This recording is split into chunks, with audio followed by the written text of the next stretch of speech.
The Adeptus Mechanicus stands as one of the Imperium's most vital institutions, yet it operates under principles that seem paradoxical to outsiders. The tech priests of Mars pursue knowledge with religious fervor while simultaneously restricting innovation through layers of dogma and ritual. This contradiction lies at the heart of understanding what makes a heretic. Those who fall from the Omnissiah's grace are not simply wayward scientists, but religious apostates who have violated sacred covenants that bind the cult Mechanicus together. The 16 universal laws form the doctrinal foundation of all sanctioned tech practice within the Mechanicus. These laws, handed down through millennia of tradition and supposedly originating from the earliest days of Martian colonization, establish the boundaries of permissible research and technological application. The first law states that the soul is the conscience of sentient beings, while the second law declares that the soul is linked to the machine. The third law proclaims that the machine is immortal, and the fourth states that the flesh is weak. These opening tenets establish the fundamental relationship between the tech priest, their augmentations, and the divine nature of machinery itself. The quest for knowledge, another cornerstone of Mechanicus belief, drives tech priests to seek out standard template construct systems, archaeotech, and lost technologies from humanity's golden age. This quest is not about invention or creation, but about rediscovery and preservation. The cult Mechanicus believes that humanity once possessed perfect knowledge during the dark age of technology, and all true wisdom involves recovering these lost secrets rather than developing new ones. This philosophy creates the first major tension within the organization. How does one discover without innovating, and where does research become creation? The mysteries of the machine god further complicate this landscape. The Omnissiah, believed by most within the Mechanicus to be manifest in the Emperor of Mankind, represents the physical embodiment of the machine god's will. Tech priests spend decades mastering individual mysteries: the mystery of the plasma core, the mystery of the graviton, the mystery of the motive force. Each mystery contains layers of ritual, technical knowledge, and religious significance that cannot be separated from one another. A tech priest who attempts to bypass these established pathways of learning, who seeks shortcuts or alternative methodologies, risks accusations of tech heresy regardless of their results. The line between sanctioned research and heresy exists in a constantly shifting gray area that varies between forge worlds, individual magi, and political circumstances on Mars itself. In theory, any research that adheres to the 16 universal laws and pursues the rediscovery of lost knowledge remains acceptable. In practice, the interpretation of these principles depends heavily on who holds power and what serves their interests. Amagos might spend centuries researching plasma containment field improvements by studying recovered archaeotech, meticulously documenting each step according to established ritual. This same research could be condemned as heretical if it produces results that threaten a rival's manufacturing monopoly, or if political winds shift on Mars. The Fabricator General, supreme leader of the Mechanicus and master of the Forge world of Mars, theoretically holds ultimate authority in defining orthodox practice.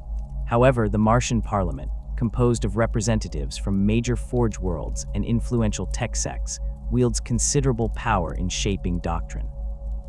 The Parliament's composition reflects the fractious nature of the Mechanicus, dozens of factions with competing philosophies, territorial interests, and interpretations of the machine god's will.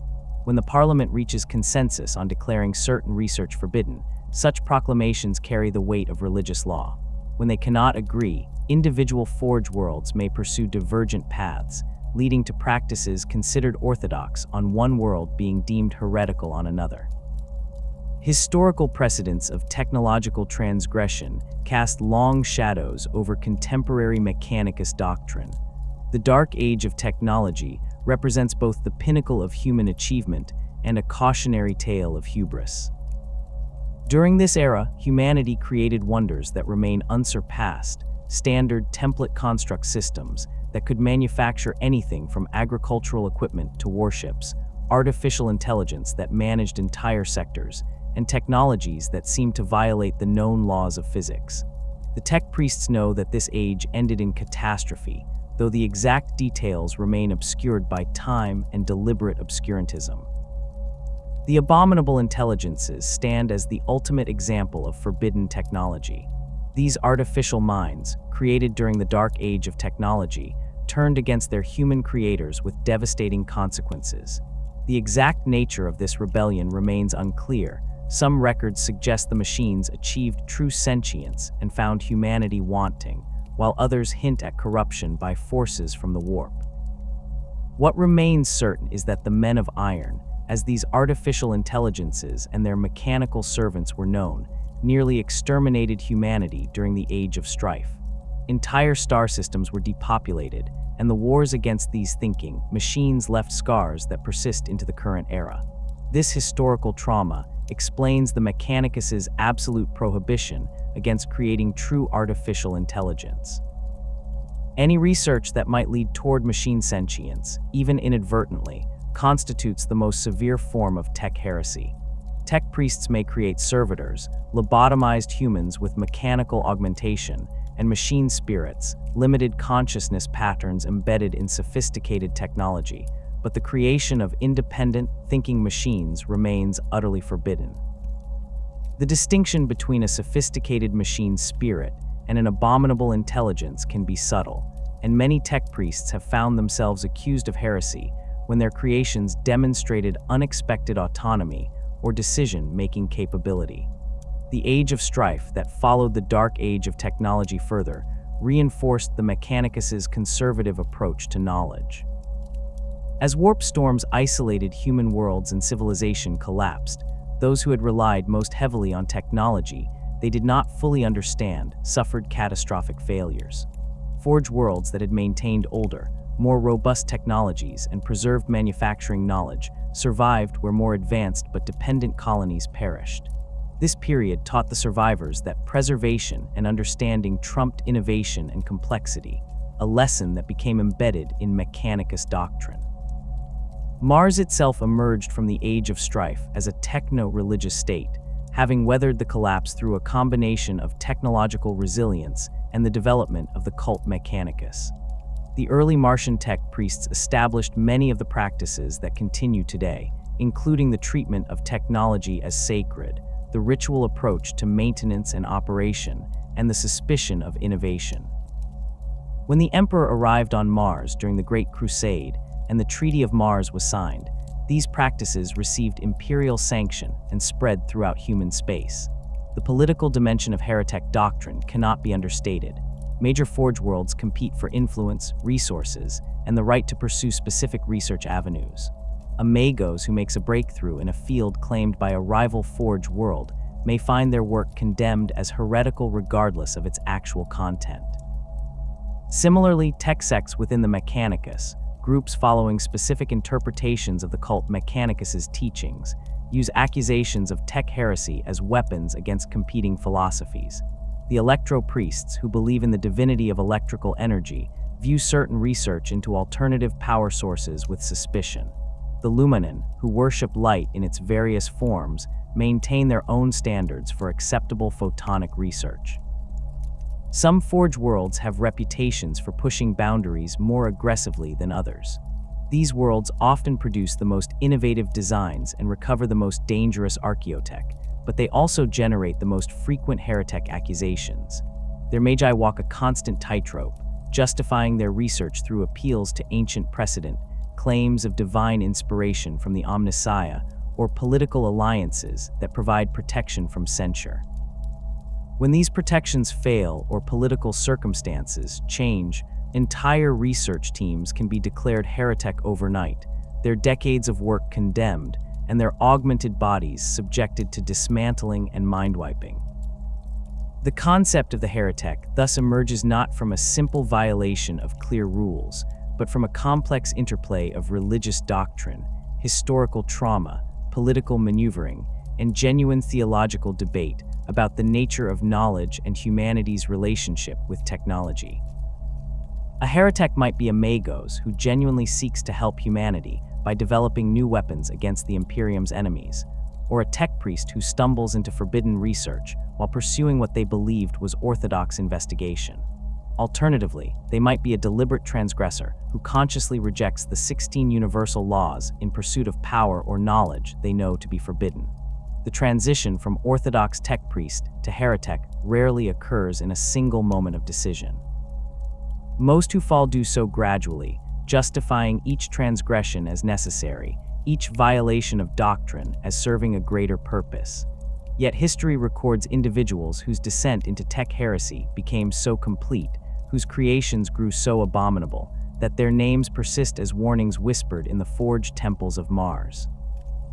These architects of abomination did not merely break the 16 universal laws, they shattered them deliberately, replacing the Omnissiah's wisdom with their own corrupted vision of what technology should become. Archmagos Dracovax's fall during the Horus Heresy exemplifies how even the most accomplished members of the Mechanicus can succumb to temptation when presented with unlimited possibilities. Before his corruption, Dracovax had earned recognition for his work in plasma reactor optimization and void shield harmonics. His forge, located in the Cycloth Wraith system, produced components for Imperial warships that demonstrated reliability exceeding standard specifications. The Archmagos maintained extensive documentation of his research methods, adhering to established protocols with what his peers considered excessive precision. This reputation for orthodoxy made his eventual betrayal all the more shocking to those who had worked alongside him for decades. When Warmaster Horus's rebellion split the Imperium, Dracovax initially appeared to maintain neutrality, a position many Forge worlds attempted during the conflict's early stages. His communications with Mars spoke of focusing on production quotas and maintaining supply lines regardless of political upheaval. This facade crumbled when Imperial forces discovered his true activities in the Cycloth Wraith system's outer reaches. Dracovax had begun experimenting with technologies that violated every principle of sanctioned research, driven by promises whispered from the warp itself. The entities that corrupted him offered knowledge that transcended the limitations of standard template construct systems, the ability to create rather than merely rediscover, to impose will upon reality through the fusion of technology and demonic essence. The war machines that emerged from Dracovax's corrupted forges bore only superficial resemblance to Imperial designs. He had taken the chassis of Leman Russ battle tanks and twisted them into configurations that should not have been able to move, yet they stalked across battlefields with predatory grace. Their armor plating incorporated materials that bled when struck, and their weapons fired shells that screamed with voices that drove enemy crews to madness before the physical impact destroyed their vehicles. Dracovax had discovered how to bind demonic entities into machine forms, creating the earliest examples of demon engines that would later become signatures of the Dark Mechanicum. His titans represented the pinnacle of his heretical achievements. The war machines that walked from his forged temples stood taller than their Imperial counterparts, their carapaces decorated with symbols that hurt to perceive directly. Where Imperial titans housed machine spirits, limited consciousness patterns that required constant appeasement through ritual, Dracovax creations contained fully sentient demons bound into the mechanical framework through arcane processes that combined warpcraft with technological expertise. These titans did not require princeps to guide them. The demons within piloted themselves, using the mechanical bodies as vessels to manifest in real space. The few Imperial forces who faced these abominations reported that the Titans seemed to anticipate their movements, adapting to tactics with an intelligence that exceeded any machine spirit's capability. Dracovax's ultimate fate remains unclear in Imperial records. Some accounts claim he died when Loyalist forces finally breached his primary forge temple, his augmented body torn apart by the same demons he had attempted to control. Other reports suggest he fled into the Eye of Terror alongside other traitor forces, continuing his work in the demon forges of the Dark Mechanicum. What remains certain is that his techniques for creating demon engines spread among the traitor forces, becoming foundational knowledge for those who would follow him into damnation. The schism of Mars that accompanied the Horus Heresy saw Fabricator General Kelber Hal lead a substantial portion of the Mechanicus into outright rebellion against the Imperium and the Omnissiah. Kelber Hal's motivations combined political calculation with genuine theological disagreement about the nature of knowledge and the Mechanicus's relationship with the Emperor. He argued that the Treaty of Mars had subordinated the quest for knowledge to imperial interests, that the restrictions on research served the Emperor's agenda rather than the machine god's will. When Horus offered freedom to pursue any research without imperial oversight, Kelber Hal gathered those who shared his frustrations with orthodox limitations. The dark mechanicum that emerged from this schism included some of the most brilliant minds Mars had produced. Magos Lucas Chrome had spent centuries researching gravitational manipulation, work that had brought him to the edge of heretic accusations multiple times. Under Kelber Hal's protection, Chrome abandoned all pretense of orthodox methodology and began experimenting with technologies that warped local spacetime in ways that caused permanent damage to real space itself. His gravitational weapons could crush titans into spheres of compressed metal small enough to hold in one hand, or create zones where gravity reversed, sending everything within a defined radius hurtling into the sky until they reached altitudes where the thin atmosphere could no longer support human life. Archmagos Urtzi Malevolus brought expertise in biological augmentation that pushed far beyond the Mechanicus's traditional focus on mechanical enhancement. Malevolus had long argued that the Fourth Law's declaration that flesh is weak did not necessarily mean flesh should be entirely replaced, but rather that it should be improved. His pre-heresy work involved studying how biological systems could be optimized through targeted genetic modification and biomechanical integration. After joining the rebellion, Malevolus abandoned the last restrictions on his research, creating fusion creatures that combined human, xenos, and demonic biological matter with mechanical components. These abominations served as shock troops for traitor forces, possessing strength that exceeded even Space Marine capabilities, while retaining enough intelligence to operate complex weapons and follow tactical instructions. The Forge world of Cycloth Wraith, beyond serving as Drakovac's primary base, became a nexus for heretic activity during the heresy. Multiple corrupted Magi established laboratories in the system, drawn by rumors of Drakovac's breakthroughs and the relative freedom from imperial oversight that the remote location provided. These tech priests shared research in ways that orthodox Mechanicus doctrine would never permit, combining their specialties to create weapons and war machines that incorporated multiple forbidden technologies simultaneously. A plasma weapon might incorporate demonic binding to increase its destructive output, while using gravitational manipulation to shape the plasma into configurations that standard containment fields could never achieve. The synergistic effect of multiple heresies working in concert produced results more terrible than any single transgression could accomplish. When Loyalist forces finally retook Cycloth Wraith near the heresy's end, they discovered forged temples that had been transformed into structures that existed partially in real space and partially in the warp. The Mechanicus priests who entered these facilities reported machinery that operated according to principles that violated understood physics, production lines that manufactured components which should not have been able to exist in stable reality, and servitors that had been altered so extensively that determining where mechanical augmentation ended and demonic possession began proved impossible. The Loyalists ultimately resorted to orbital bombardment rather than attempting to reclaim the facilities, destroying knowledge that might have revealed how far the traitor tech priests had progressed in their forbidden research. The Gothic War, which raged across the Gothic sector in the late 41st millennium, saw new generations of hereteks emerge, many corrupted by the Chaos forces led by Abaddon the Despoiler during his 12th Black Crusade. The extended conflict provided opportunities for ambitious tech priests to experiment with captured Chaos technology and study demon engines in operation.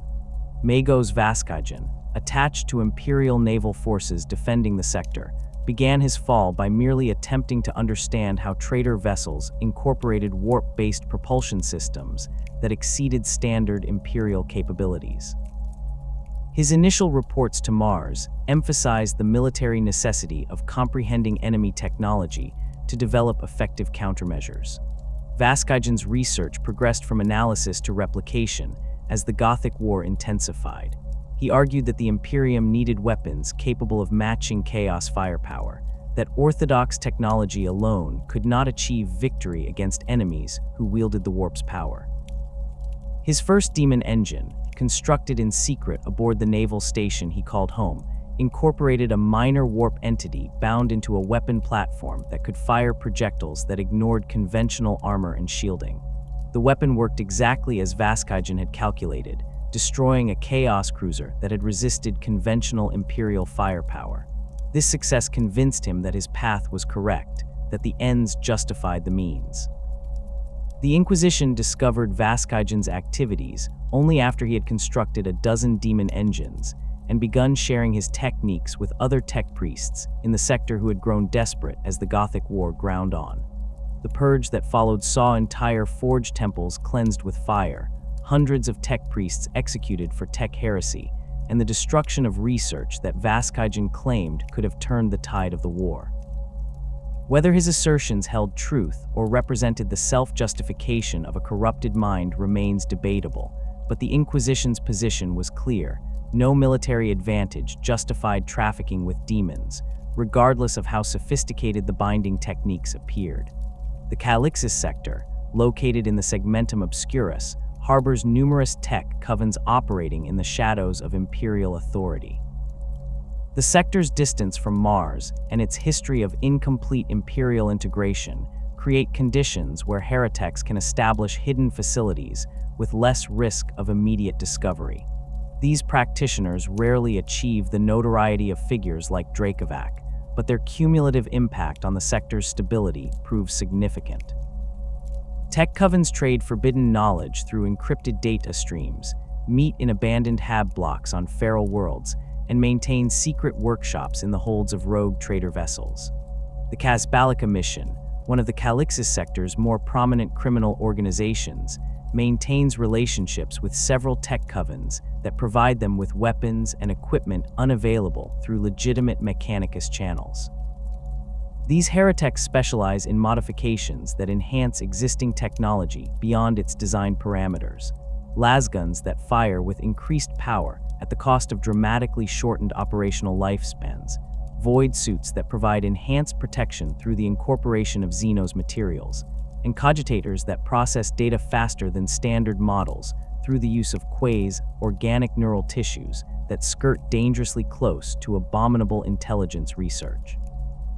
Magos Visk operates one of the more sophisticated operations in the Calixis sector, running what appears to be a legitimate repair and maintenance facility on the hive world of Scintilla, while conducting forbidden research in sublevels that exist on no official schematics. Visk specializes in reverse engineering Xenos technology, particularly devices recovered from Eldar ruins scattered throughout the sector. This research violates multiple Mechanicus prohibitions: the study of Xenos tech without proper authorization, attempts to replicate alien manufacturing techniques, and the incorporation of psychically active components into human-compatible devices. Visk's work has produced weapons that channel warp energy in ways that superficially resemble Eldar Wraithbone construction, though the results prove far less stable and far more dangerous to their users. The tech covens of the Calixis sector also serve as conduits for knowledge flowing from the Eye of Terror and other Chaos-held regions. Corrupted data files containing demon engine schematics, instructions for binding rituals, and theoretical frameworks for technologies that merge the material and immaterial circulate through these networks. Most tech priests who encounter such information recognize it as heretical and report it to proper authorities. Those who instead study the forbidden knowledge, who convince themselves they can extract useful insights without succumbing to corruption, take the first steps toward becoming Hereteks themselves. The process often occurs gradually enough that the individuals involved fail to recognize how far they have fallen until inquisitorial investigation forces them to confront the magnitude of their transgressions.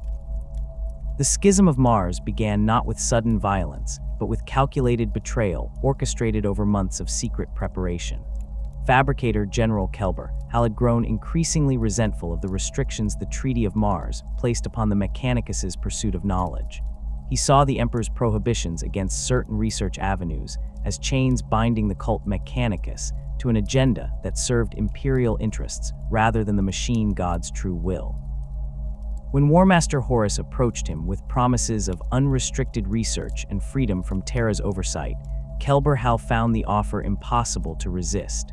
The Fabricator General did not simply defect, he planned a coordinated uprising that would deliver Mars itself into the traitor camp. The initial stages of the rebellion unfolded with the precision expected from the Mechanicus' supreme leader. Kelber Hal had spent months identifying which forged temples, manufactorums, and research facilities would support his rebellion and which remained loyal to the Emperor. He positioned his supporters in key locations throughout the Martian infrastructure, ensuring that when the moment came, they could seize control of vital systems simultaneously. The signal for uprising came when Horus declared his rebellion openly, and Mars erupted into warfare that would rage for years. Loyalist tech priests found themselves fighting former colleagues in the corridors of forged temples they had worked in for centuries. The battles on Mars differed from conventional warfare. Skidare legions clashed in the rust-red wastes between forged cities, but much of the conflict involved control of data networks, manufacturing facilities, and the vast underground complexes where Mars's most sensitive research occurred.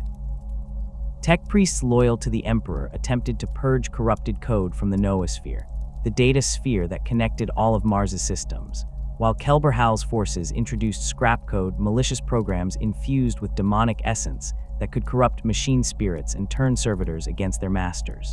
The schism saw forged temples that had stood for millennia reduced to rubble as titans walked through their halls, weapons that could level cities turned against the structures that had built them. Kelber Hal's forces controlled the majority of Mars's surface by the rebellion's height, pushing loyalist elements into defensive positions around key sites like the Olympus Mons Forge Complex.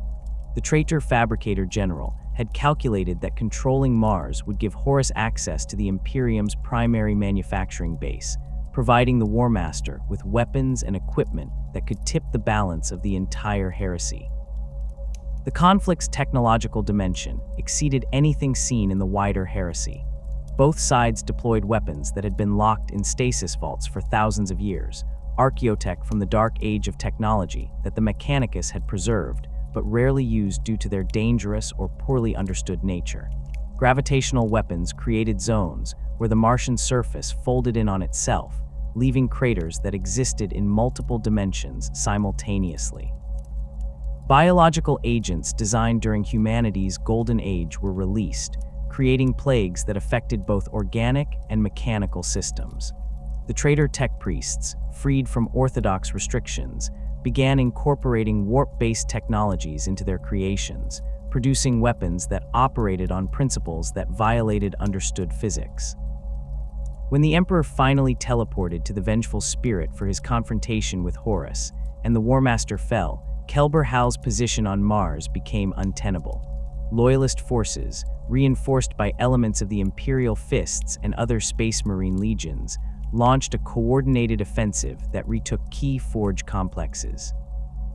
The traitor Fabricator General fled into space along with thousands of tech priests who had supported his rebellion, their ships laden with data cores containing forbidden knowledge, manufacturing equipment, and weapons that represented the culmination of their heretical research.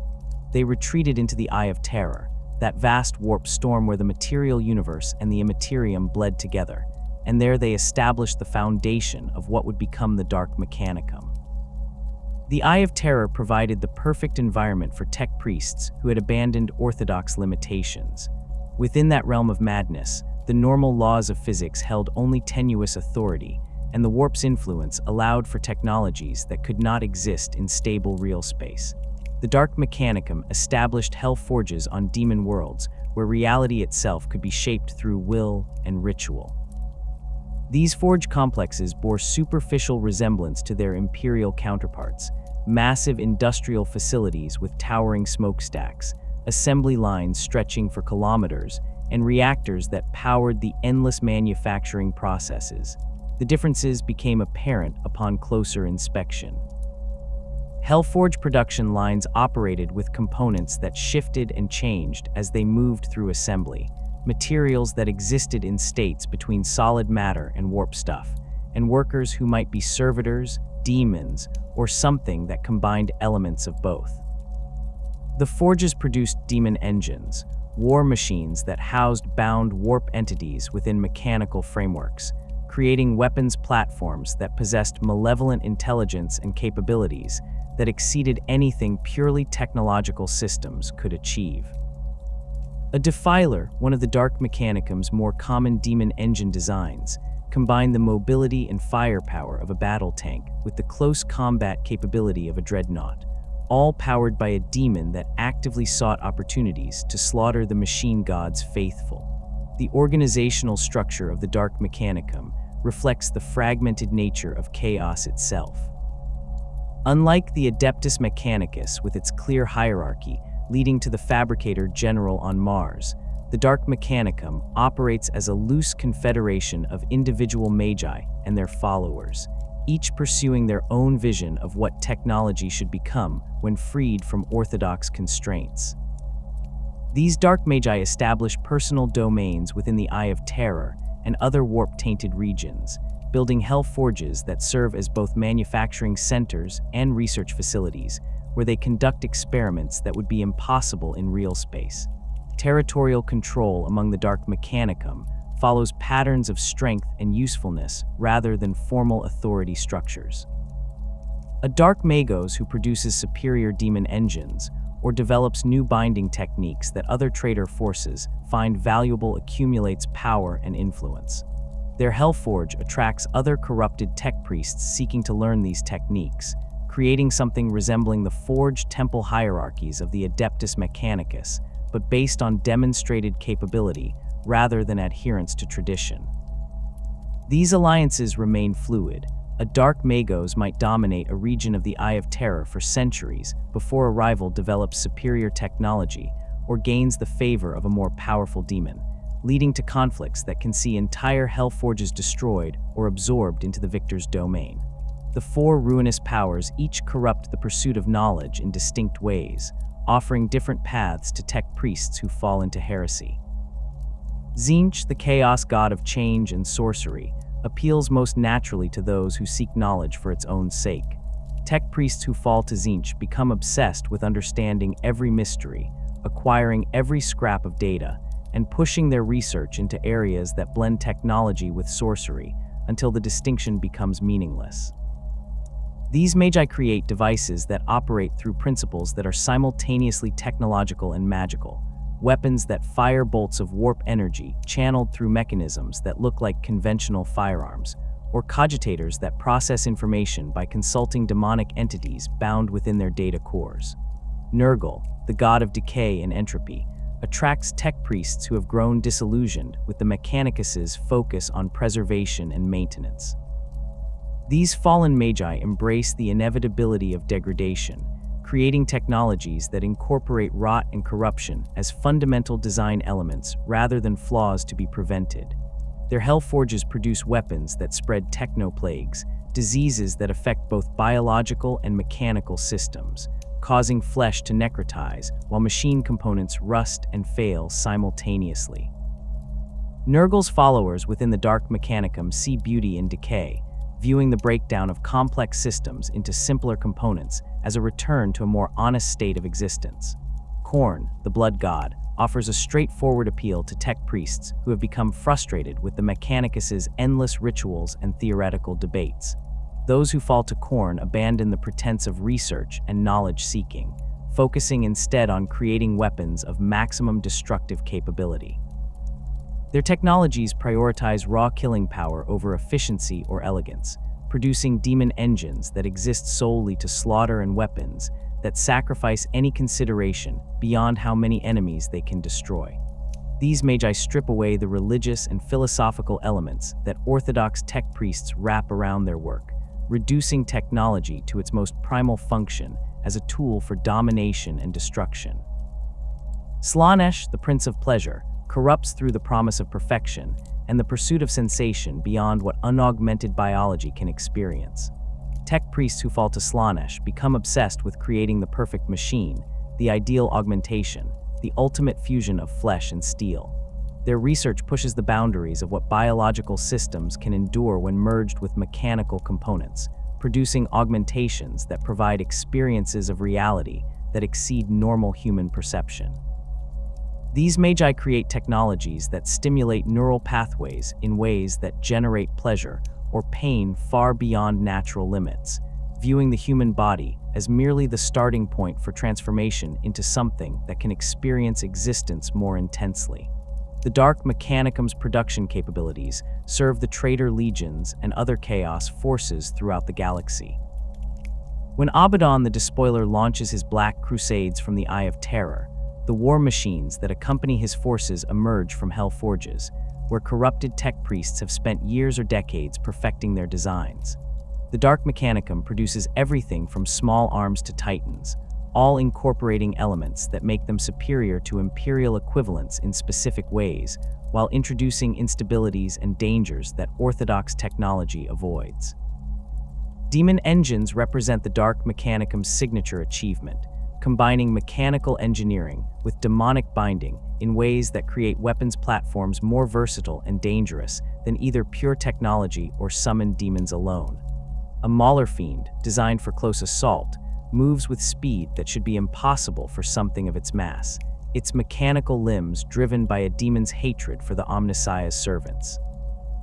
The entity bound within the machine actively seeks opportunities to destroy enemy vehicles and fortifications, requiring no external guidance to identify and engage targets. Soul Grinders, towering demon engines that combine elements of defilers with greater demonic essence, serve as mobile weapons platforms that can anchor defensive positions or spearhead assaults, their harvester cannons and piston-driven claws destroying anything that comes within range. The relationship between the Dark Mechanicum and the Traitor Legions functions as a partnership of mutual benefit rather than the subordination that characterizes the Adeptus Mechanicus's relationship with the wider Imperium. The Traitor Legions provide the Dark Mechanicum with resources, protection, and test subjects for their experiments. In exchange, the corrupted tech priests maintain the Traitor Legion's equipment, produce new weapons and armor, and create demon engines that supplement the Chaos Space Marines' forces. This arrangement allows both parties to pursue their goals. The Traitor Legions wage their long war against the Imperium, while the Dark Mechanicum continues research that would be impossible under orthodox restrictions.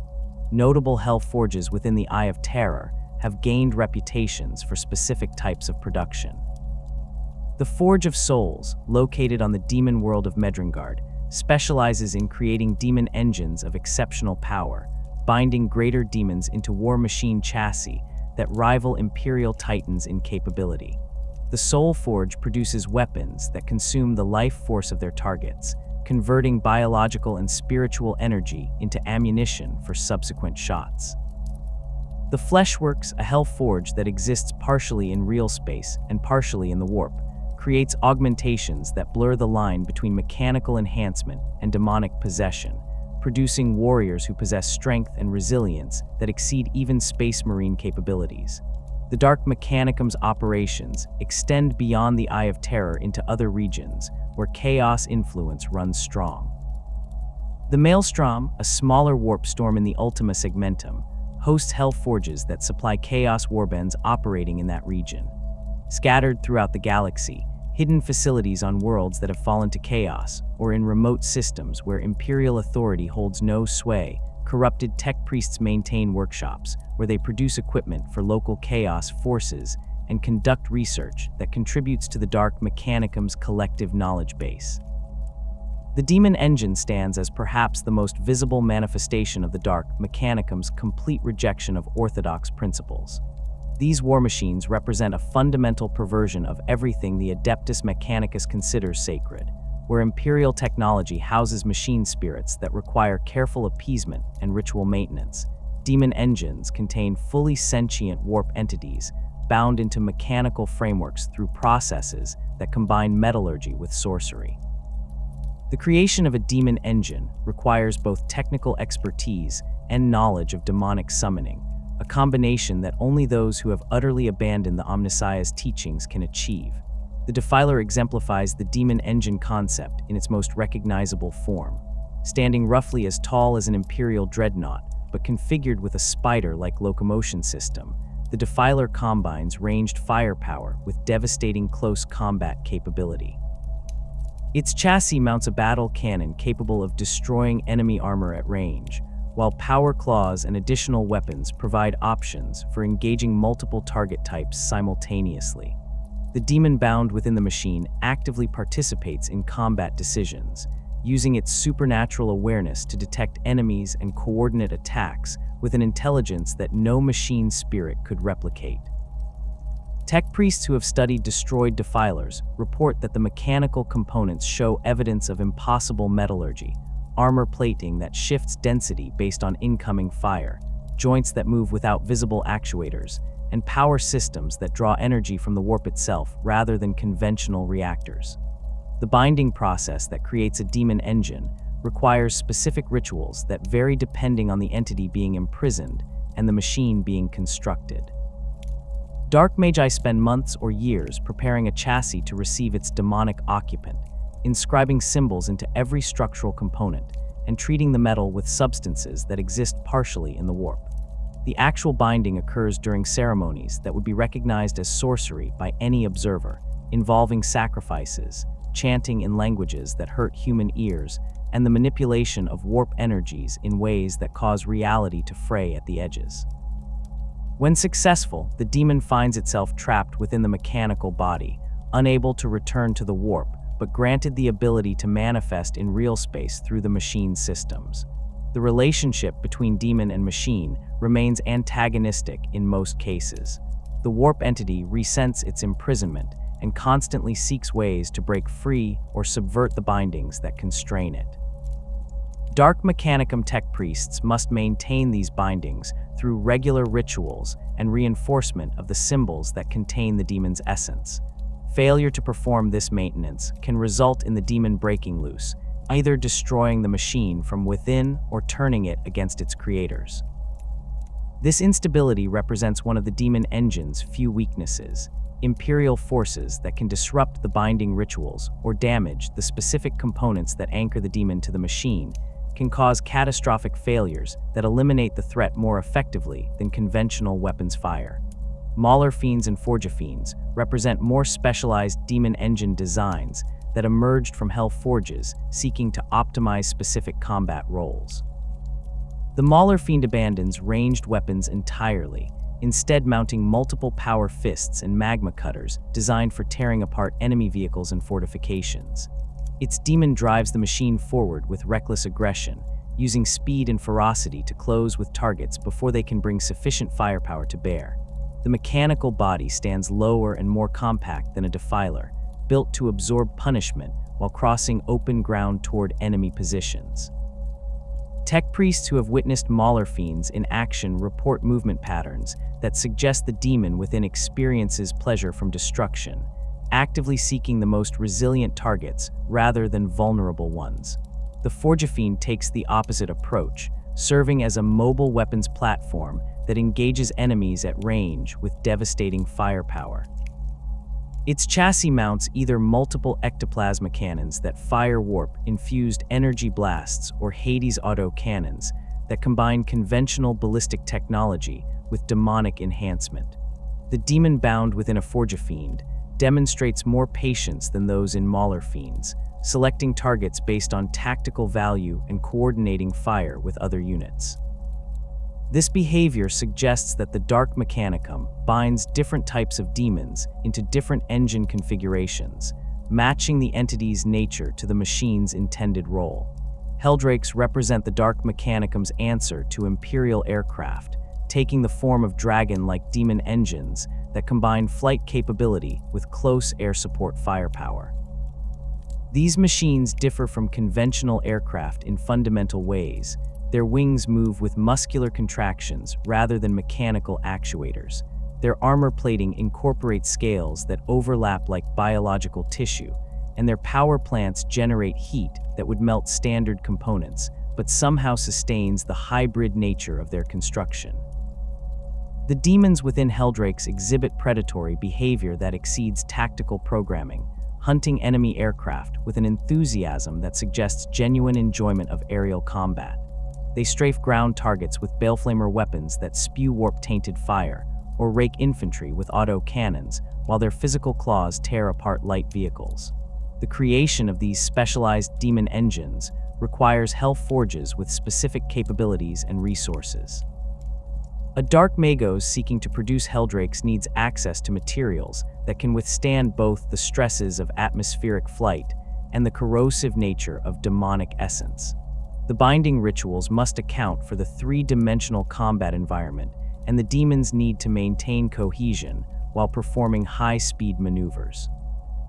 These requirements mean that Hereteks production remains concentrated in a few hell forges that have mastered the necessary techniques, making these demon engines rarer than ground-based variants, but highly valued by chaos forces that face Imperial air superiority.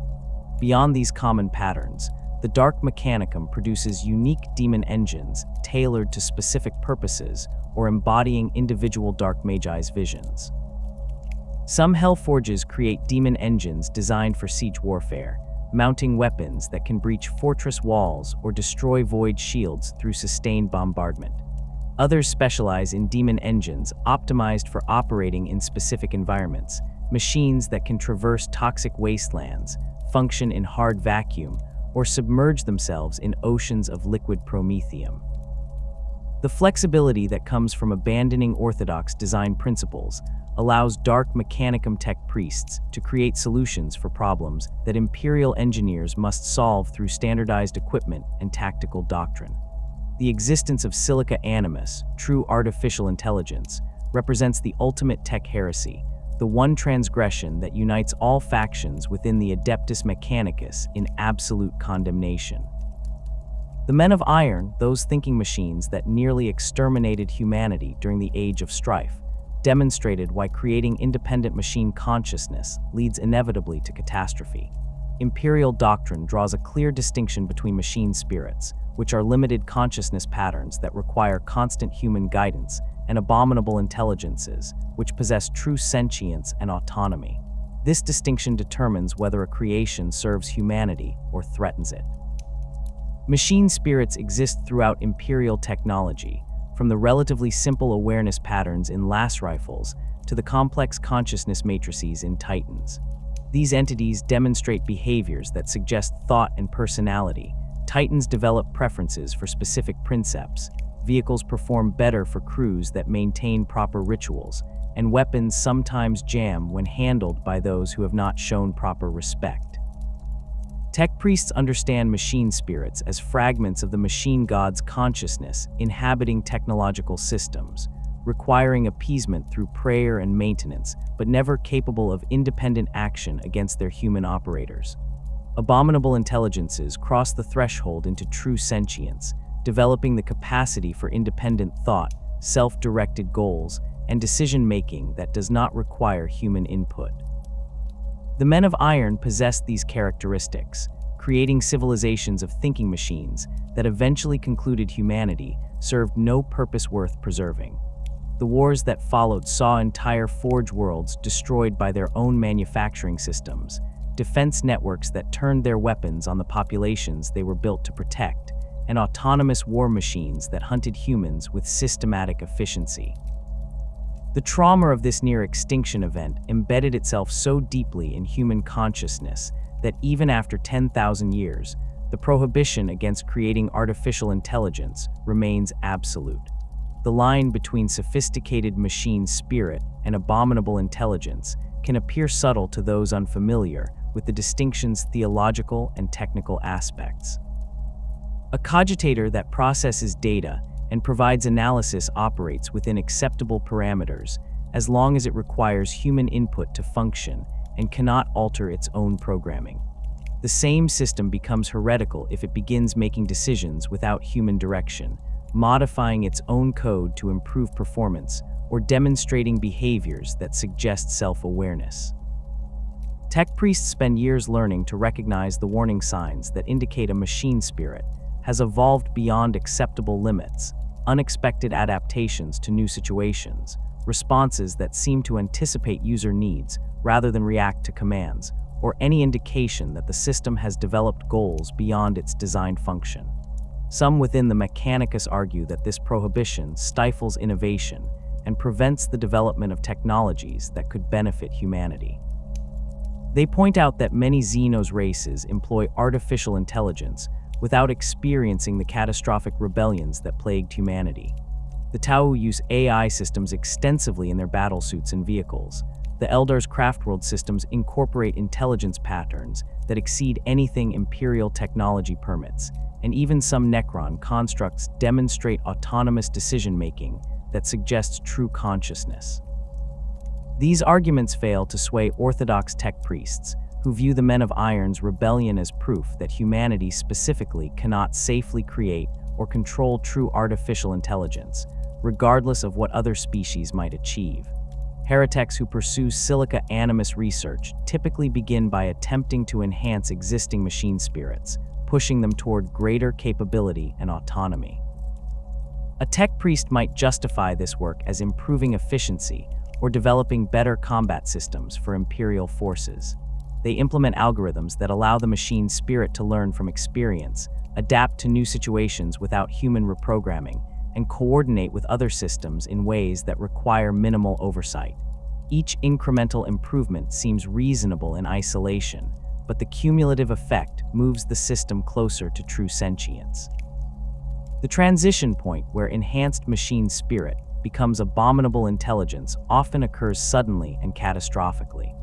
A combat servitor enhanced with improved decision-making capability might function perfectly for months before suddenly demonstrating behaviors that indicate self-awareness, questioning orders, attempting to preserve its own existence over mission completion, or showing concern for other servitors that suggests it has developed concepts of community and self-identity.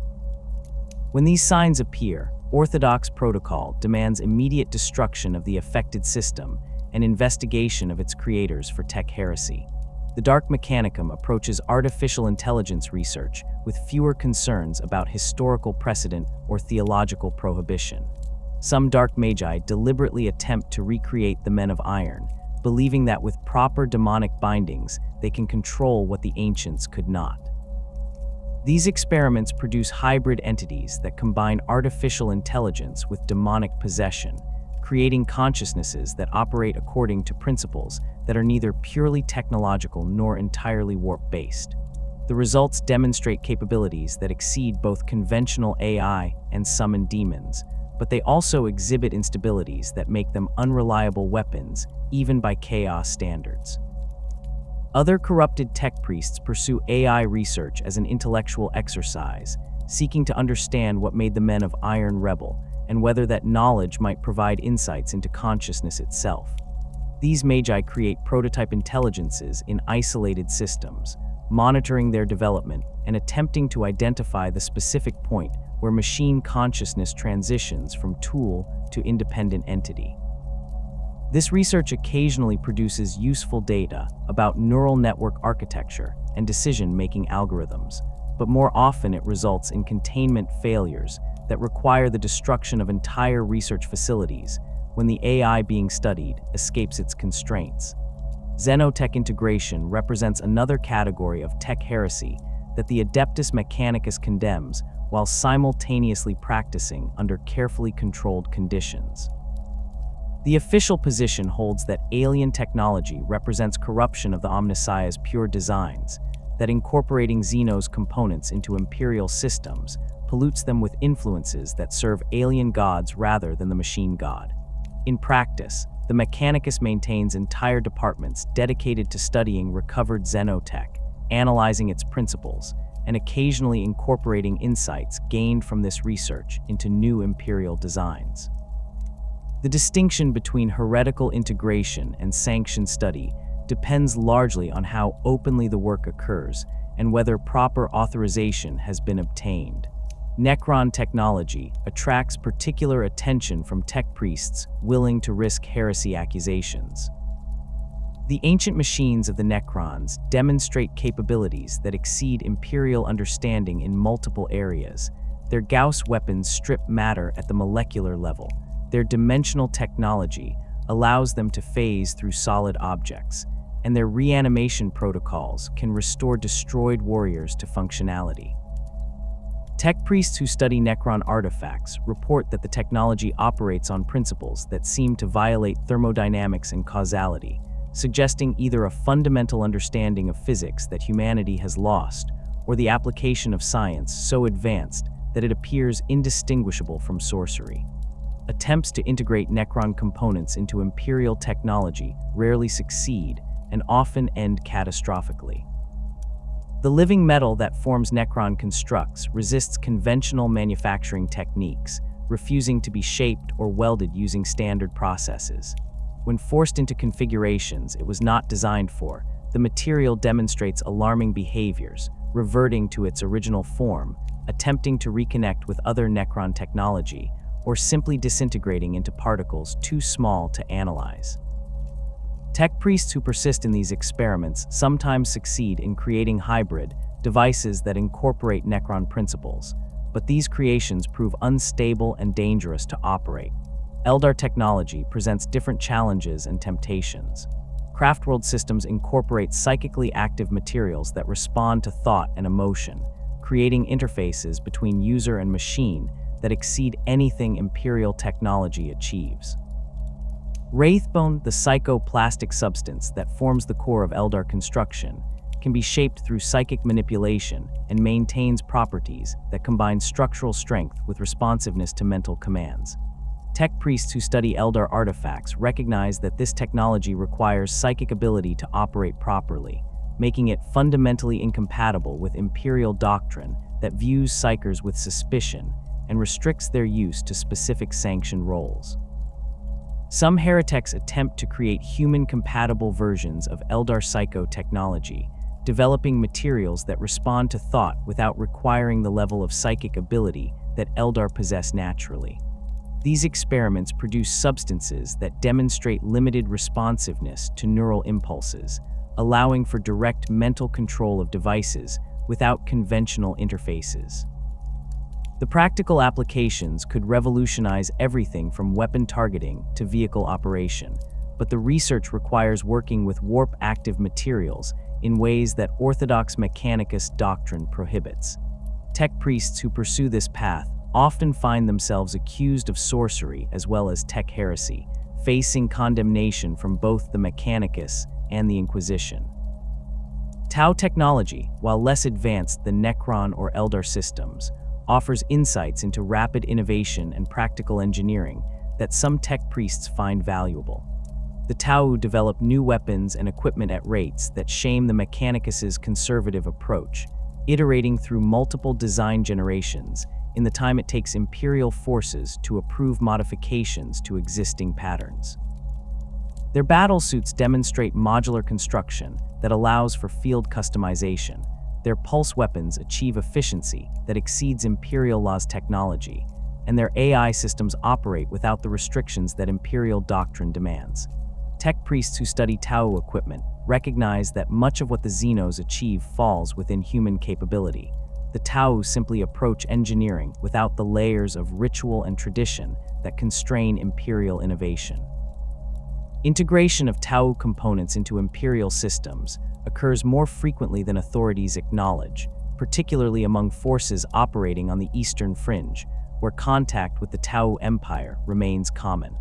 A tech priest might justify mounting a Tau targeting system on an Imperial vehicle by arguing that it improves combat effectiveness against the Emperor's enemies, conveniently ignoring that this reasoning could justify any number of heresies. These hybrid systems perform well enough that their use spreads through informal networks, with modified equipment changing hands between units without official documentation or approval. The creation of biological mechanical hybrids that violate the sacred boundary between flesh and machine represents tech heresy that disturbs even hardened Imperial observers. The Mechanicus maintains specific doctrines about how flesh and steel should interact, Augmentation should replace weak biological components with superior mechanical ones, following established patterns that preserve human consciousness while improving physical capability. Servitors, created by lobotomizing criminals or vat-grown bodies and installing mechanical components, represent the acceptable extreme of merging flesh and machine. Beyond this lies territory that orthodox doctrine considers abominable. Hereteks who pursue biological-mechanical fusion often begin with attempts to improve servitor designs, arguing that more sophisticated integration could produce better results. They develop neural interfaces that preserve more of the original consciousness, allowing servitors to operate with greater autonomy and capability. This research quickly progresses into areas that violate the principles underlying servitor creation. If preserving consciousness improves performance, why lobotomize at all? If biological systems can be enhanced rather than replaced, what combinations of flesh and steel might prove optimal? The results of this research produce entities that exist in the uncomfortable space between human, servitor, and something entirely new. A heretic might create warriors that retain human intelligence and personality while incorporating mechanical enhancements that exceed standard augmentation. These hybrids demonstrate capabilities that surpass both unaugmented humans and conventional servitors, but they also raise questions about identity and humanity that imperial doctrine prefers to avoid. At what point does extensive augmentation transform a human into something else? When do mechanical enhancements become so integral to consciousness that removing them would destroy the person? Orthodox teaching provides clear answers. Humanity resides in the soul. Augmentation improves the flesh without altering essential nature, but these hybrid creations challenge those certainties. Twisted Skitarii conversions emerge from hell forges, where dark Mechanicum tech priests apply their knowledge of biological mechanical integration without orthodox constraints. Standard Skitarii already incorporate extensive augmentation that transforms them into cyborg warriors optimized for specific combat roles. Heretic versions push this concept further, adding enhancements that draw on demonic essence, Xeno's biological matter, or experimental technologies that Orthodox Mechanicus would never approve.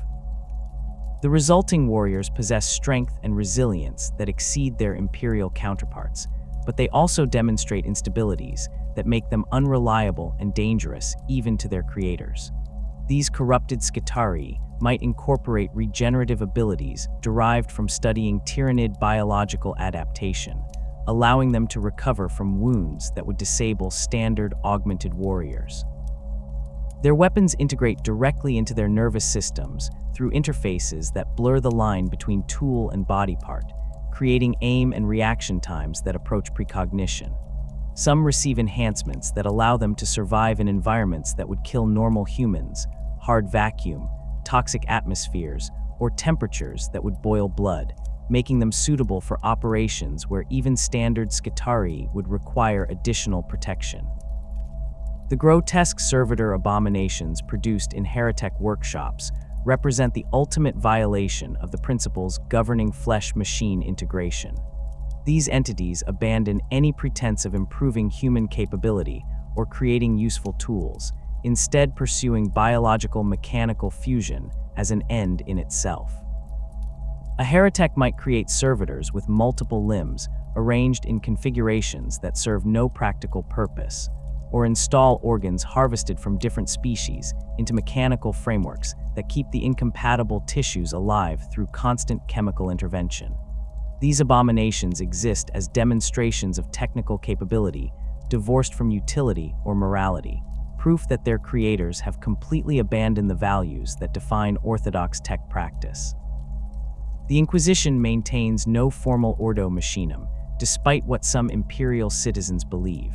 The hunting of tech heresy falls primarily to the Ordo Hereticus when it involves chaos corruption of technology, though the boundaries between the different ordos blur when dealing with threats that combine multiple elements.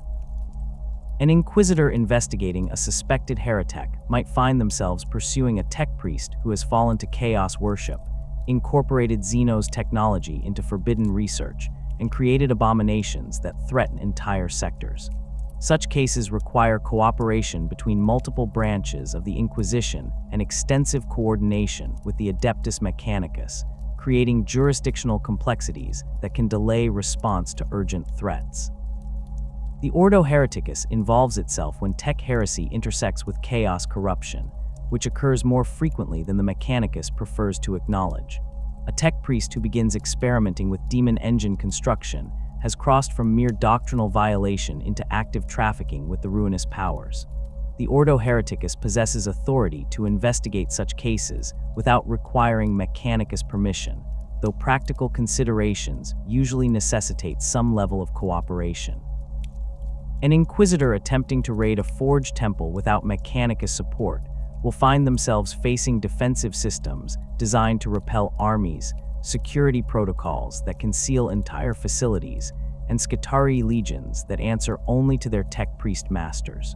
The relationship between the Inquisition and the Adeptus Mechanicus regarding tech heresy investigations remains perpetually tense. The Mechanicus considers internal discipline its own responsibility, viewing inquisitorial involvement as interference in matters that fall under the Treaty of Mars.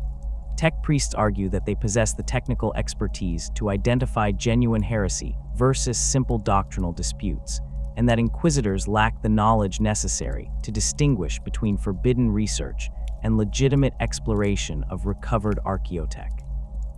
The Inquisition counters that the Mechanicus has repeatedly demonstrated inability or unwillingness to police itself effectively, pointing to incidents where corrupted tech priests operated for decades before their activities came to light. This tension manifests in investigations where both organizations claim jurisdiction. An inquisitor who receives reports of heretical activity at a forged temple must decide whether to approach the local Mechanicus authorities or conduct independent investigation. Cooperation might provide access to facilities and technical expertise that would otherwise remain unavailable, but it also risks alerting the suspects if the corruption extends higher than initially suspected. Independent action preserves operational security but antagonizes the Mechanicus and may result in the Inquisitor being denied access to critical locations or information. Successful investigations typically require some level of Mechanicus cooperation, even if obtained through coercion rather than willing assistance. An inquisitor might leverage their authority to demand that specific tech priests be assigned to their investigation, selecting individuals whose loyalty to the Omnissiah appears beyond question and whose technical knowledge proves necessary for understanding the heresy being pursued. These assigned tech priests find themselves in uncomfortable positions, torn between loyalty to their organization and duty to assist the Inquisition.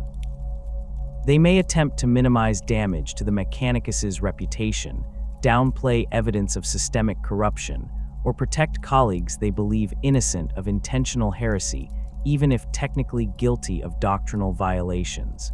The internal policing mechanisms within the cult Mechanicus operate through multiple overlapping systems, none of which possess clear supremacy over the others. This diffusion of authority reflects the Mechanicus's political structure, where power derives from multiple sources and no single individual or organization can claim absolute control over doctrinal enforcement. The result is a complex web of oversight that can be thorough or ineffective depending on political circumstances, personal relationships, and the specific nature of suspected heresy. Tech priests dedicated to maintaining doctrinal purity exist throughout the Mechanicus hierarchy, though they rarely hold formal titles that identify this role. Amagos might assign trusted subordinates to monitor research projects, review experimental data, and ensure that work remains within orthodox boundaries. These overseers possess enough technical knowledge to understand the research they supervise, but often lack the specialized expertise of those conducting the actual work. This creates situations where innovative tech priests can obscure the true nature of their research through technical jargon and selective data presentation, hiding heretical elements within reports that appear to document sanctioned activities. Forged temples maintain internal security forces distinct from their Scutari legions, composed of tech priests and servitors tasked with monitoring for signs of corruption or deviation. These security elements conduct regular inspections of research facilities, review noospheric communications for suspicious content, and investigate anomalies in resource allocation or energy consumption that might indicate unauthorized projects. The effectiveness of these measures varies dramatically between Forge worlds and individual facilities. Some maintain rigorous oversight that catches deviations quickly, while others operate security forces that exist primarily for political purposes, targeting rivals rather than genuine threats. The noosphere itself serves as both communication network and surveillance system within Mechanicus facilities. Tech priests with appropriate access can monitor data flows, track research activities, and identify unusual patterns that might indicate heretical work. However, the same systems that enable this monitoring can be subverted by skilled practitioners. A heretic with sufficient expertise might create isolated network segments that appear to be conducting sanctioned research while actually pursuing forbidden projects, or encrypt communications using methods that appear orthodox while concealing their true content. The constant evolution of counter-surveillance techniques means that security forces must continually update their monitoring capabilities, creating an arms race between those seeking to hide heresy and those attempting to detect it. Doctrinal review boards examine research proposals before projects receive authorization, theoretically preventing heretical work from beginning. These boards consist of senior tech priests with expertise in relevant fields who evaluate whether proposed research adheres to the 16 universal laws and falls within acceptable interpretations of Mechanicus doctrine. The review process can take years for complex proposals, as board members debate theological implications and compare the proposed work to historical precedents. Political considerations inevitably influence these decisions. A proposal from a well-connected magos receives more favorable consideration than identical work submitted by someone lacking powerful patrons. The boards face fundamental challenges in identifying heresy at the proposal stage. A tech priest intent on conducting forbidden research can structure their proposal to emphasize orthodox elements while downplaying aspects that might raise concerns. They might describe demon engine research as studying enemy technology to develop countermeasures, or frame artificial intelligence experiments as improving machine spirit responsiveness. The board members must decide whether to trust the researchers' stated intentions or assume deception, a judgment that depends more on personal relationships and political factors than objective evaluation of the proposal's content. Some Forge worlds employ specialized tech priests known as Corpus Vigili, individuals dedicated full-time to investigating suspected heresy within their facilities. These investigators possess authority to access any research project, review any data, and question any tech priest about their work. The Corpus Vigili operates semi-independently from normal hierarchies, reporting directly to the Forge world's ruling council or fabricator. This independence theoretically protects them from pressure to ignore heresy among powerful individuals, though in practice their effectiveness depends heavily on the support they receive from leadership. A fabricator who values stability over doctrinal purity might discourage aggressive investigation that would disrupt important projects or alienate influential magi. The Corpus Vigili face the same technical challenges as external investigators. They must possess enough expertise to understand research they examine, while maintaining sufficient objectivity to identify heresy, even when presented with convincing justifications. The role attracts tech priests who combine technical knowledge with zealous devotion to orthodox doctrine, individuals who view rooting out deviation as sacred duty rather than political maneuvering. These investigators develop reputations within their Forge worlds, becoming figures that researchers either trust as protectors of legitimate work or fear as threats to any innovative thinking. The military response to technological corruption involves deploying specialized forces capable of operating in environments where standard imperial troops would face overwhelming disadvantages. Tech Guard and Skitarii legions serve as the primary military assets for destroying heretic installations, bringing firepower and technical expertise necessary to neutralize facilities that conventional forces could not effectively assault. Tech Guard regiments consist of standard human soldiers trained to operate alongside Mechanicus forces and equipped with weapons that exceed Imperial Guard standard issue. These troops receive augmentations less extensive than Skitarii, but sufficient to improve their combat effectiveness and allow them to interface with Mechanicus command systems. Tech Guard deploy when the Mechanicus needs military force but wants to avoid committing Skitarii legions, or when operations require human troops capable of independent judgment rather than the heavily augmented cyborg warriors that Skitarii represent. When deployed against heretic installations, Tech Guard face unique challenges that distinguish these operations from conventional warfare. Corrupted facilities often incorporate defensive systems that respond to threats with intelligence exceeding normal automation. Security servitors might have been modified to demonstrate tactical awareness beyond their programming. Automated weapons could adapt to enemy tactics in real time, and the facility's infrastructure itself might actively work against attackers through manipulating environmental controls, sealing access routes, or creating hazards that standard assault planning cannot anticipate. Tech Guard training emphasizes adaptability and technical knowledge sufficient to identify and exploit vulnerabilities in Mechanicus defensive systems. Soldiers learn to recognize the signs of corrupted technology, weapons that fire with unusual characteristics, servitors that move with more coordination than their augmentation should allow, or defensive patterns that suggest active intelligence rather than programmed responses. This knowledge allows Tech Guard to adjust tactics appropriately, calling for specialized support when they encounter threats that exceed their capabilities, rather than attempting to overcome obstacles that require technical expertise they lack. Skitarii legions represent the Mechanicus's primary military force, cyborg warriors whose extensive augmentation transforms them into weapons platforms optimized for specific combat roles. Rangers carry galvanic rifles and operate as scouts and snipers, their enhanced optics and targeting systems allowing precision fire at extreme ranges. Vanguard advance with radium carbines, their bodies shielded against the radiation their weapons emit, while enemies suffer cellular breakdown from exposure. Infiltrators and rust stalkers specialize in close combat and sabotage, their augmentations providing speed and strength that allows them to engage targets that would destroy standard infantry. When Skitarii deploy against heretic installations, they bring capabilities that make them far more effective than conventional troops in this specific environment.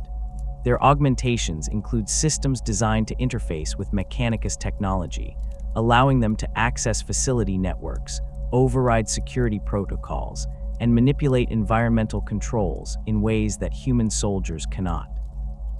A Skitarii ranger might hack into a heretic facility's surveillance systems to identify target locations, while Vanguard units disable automated defenses by exploiting backdoors in their programming.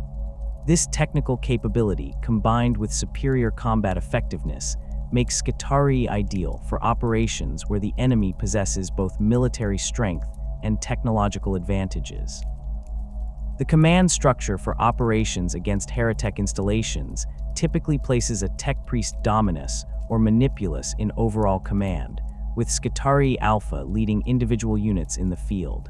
This arrangement ensures that tactical decisions account for both military and technical considerations. The commanding tech priest understands the facility's likely layout, can predict defensive capabilities based on the heretic's known specialties, and recognizes when encountered technology represents immediate threat versus manageable challenge. Skitarii Alphas translate these strategic directives into tactical execution, directing their units to exploit vulnerabilities the commanding tech priest identifies while adapting to battlefield conditions. Operations against major heretic facilities often require combined arms approaches that integrate multiple Mechanicus military assets.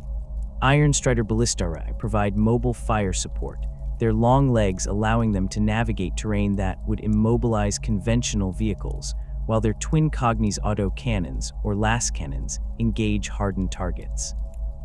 Scorpius Junoriders transport Skitarii units rapidly across open ground, their Bellero's energy cannons suppressing enemy positions before troops dismount to assault.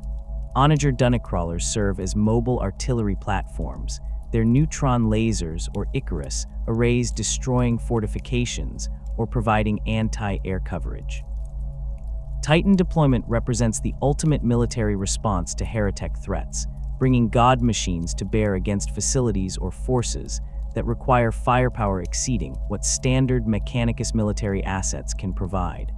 A corrupted forge temple might house defensive titans that require imperial titans to neutralize, or the Hereteks research might have produced weapons that threaten entire regions if not destroyed quickly. Titan operations against heretic targets follow established Legion protocols, with the princeps and their crew maintaining constant vigilance for signs of technological corruption that might affect their own war machine. The aftermath of military operations against heretic installations requires careful management to prevent further corruption. Destroyed facilities must be thoroughly searched for surviving research data, hidden laboratories, or corrupted technology that could spread heresy if recovered by scavengers. Skitarii teams conduct systematic sweeps, destroying data cores, demolishing research equipment, and purging facility networks to eliminate any trace of heretical work. This process can take longer than the actual assault, as teams must verify that every potential source of corruption has been neutralized before the site can be declared secure. Human resources within the Mechanicus face particular challenges after purges of heretic installations. The tech priests and support personnel who worked in destroyed facilities require investigation to determine their level of involvement with heretical activities. Some may have been unwitting participants who followed orders without understanding their work's true nature. Others might have known about the heresy, but lacked authority to report it or feared retaliation if they spoke out. A few inevitably participated willingly, embracing forbidden research while maintaining appearances of orthodoxy. Sorting these categories requires extensive interrogation and review of personnel records, work histories, and noospheric communications. The Mechanicus typically handles these investigations internally rather than involving the Inquisition, preferring to manage its own personnel issues without external oversight. Tech priests conduct interviews using methods that range from standard questioning to direct neural interface examination that allows investigators to review memories and thought patterns. This process can identify those who genuinely remained ignorant of heresy versus those who deliberately concealed their knowledge. The former might face reassignment to facilities where they can be monitored, while the latter receive punishment ranging from mind-wiping to execution, depending on their level of culpability. The Horus Heresy shattered the Adeptus Mechanicus as thoroughly as it broke the Imperium, with Forge worlds declaring for either the War Master or the Emperor based on calculations that mixed ideology with pragmatism. The conflict transformed productive manufacturing centers into battlegrounds where tech priests turned weapons meant for humanity's enemies against each other. Some Forge worlds fell to corruption during the initial schism, their ruling councils deciding that Horus offered better prospects for unrestricted research than continued submission to Terra's authority. Others succumbed later, ground down by years of warfare, until desperate magi accepted aid from sources they would have rejected in more stable times.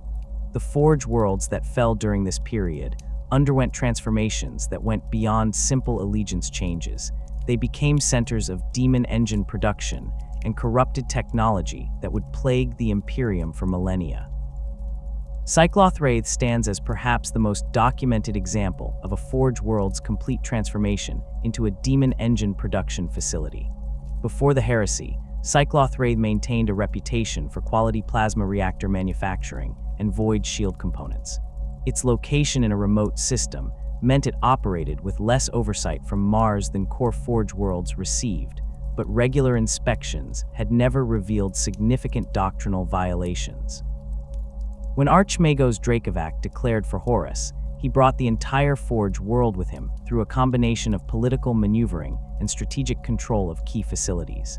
The tech priests who opposed this decision found themselves purged in the opening days of the rebellion, their bodies recycled into servitors that would serve the new order. Dracovac restructured Cycloth Wraith's production facilities to manufacture demon engines on an industrial scale. The assembly lines that had produced plasma reactors were retooled to construct demon engine chassis, with entire Forge temples converted to serve as binding chambers, where summoning rituals could be conducted continuously. The Forge world's atmosphere grew thick with smoke from sacrificial pyres, and its noosphere became corrupted with scrap code that incorporated demonic essence into what had been purely technological systems. Tech priests working in these facilities reported that the machinery itself seemed to develop awareness, with production equipment demonstrating behaviors that suggested the manufacturing process had become semi-autonomous. The demon engines that emerged from Cycloth Wraith during the heresy supplied traitor forces throughout the conflict. Defilers, Mauler fiends, and unique designs that existed nowhere else rolled from assembly lines at rates that exceeded what should have been possible given the complexity of their construction.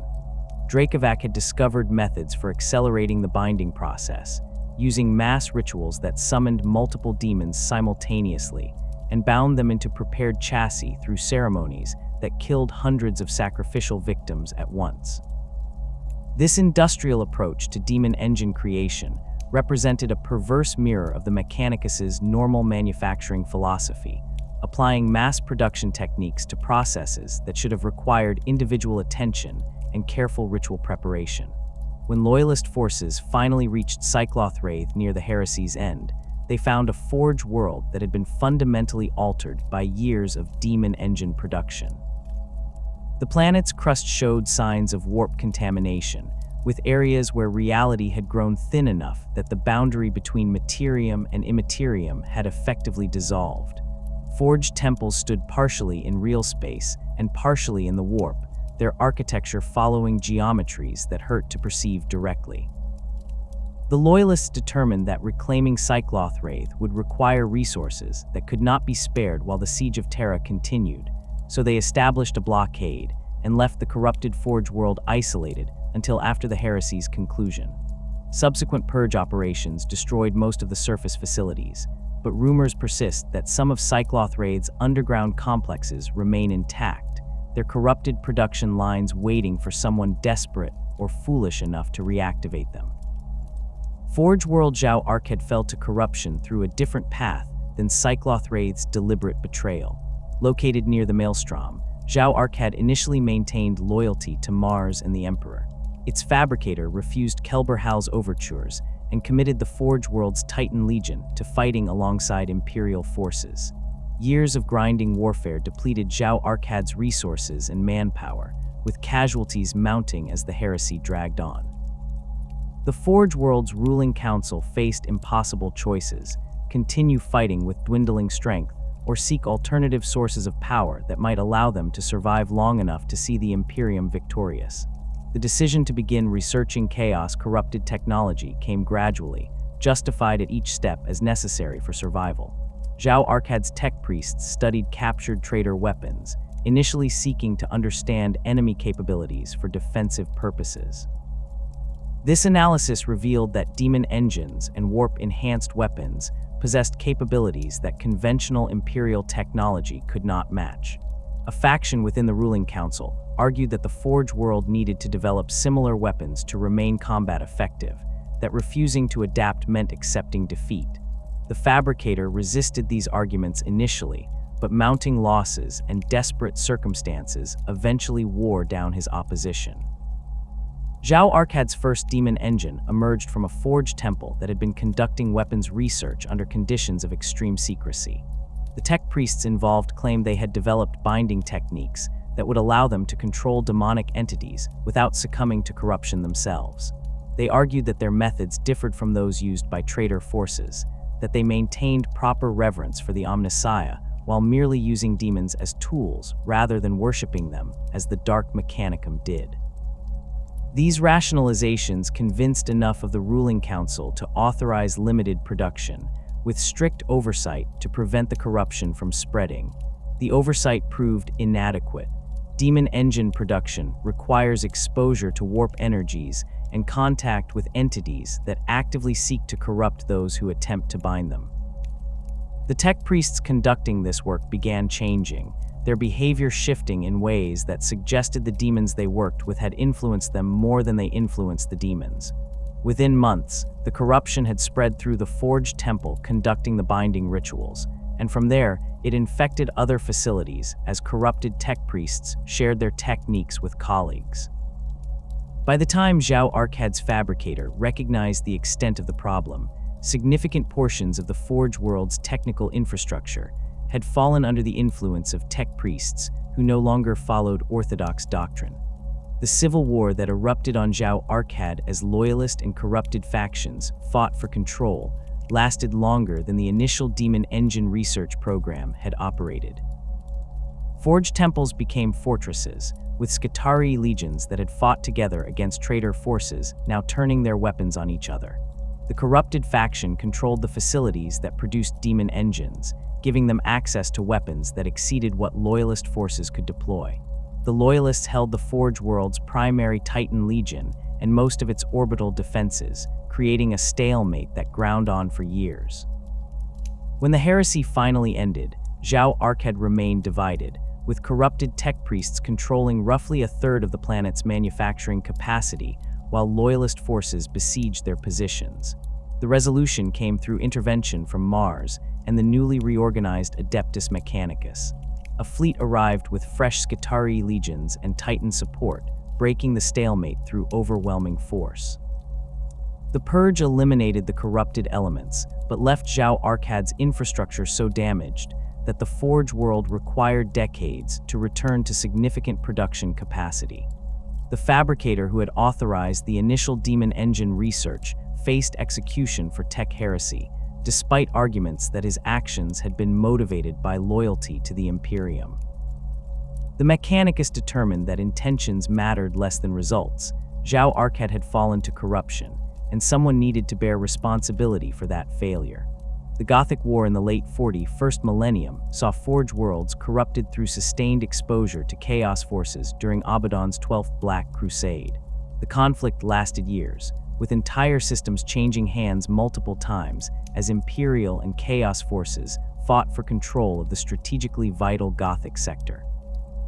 Forge worlds in the region faced constant pressure from traitor fleets and ground invasions, with some falling to military conquest, while others succumbed to more subtle corruption.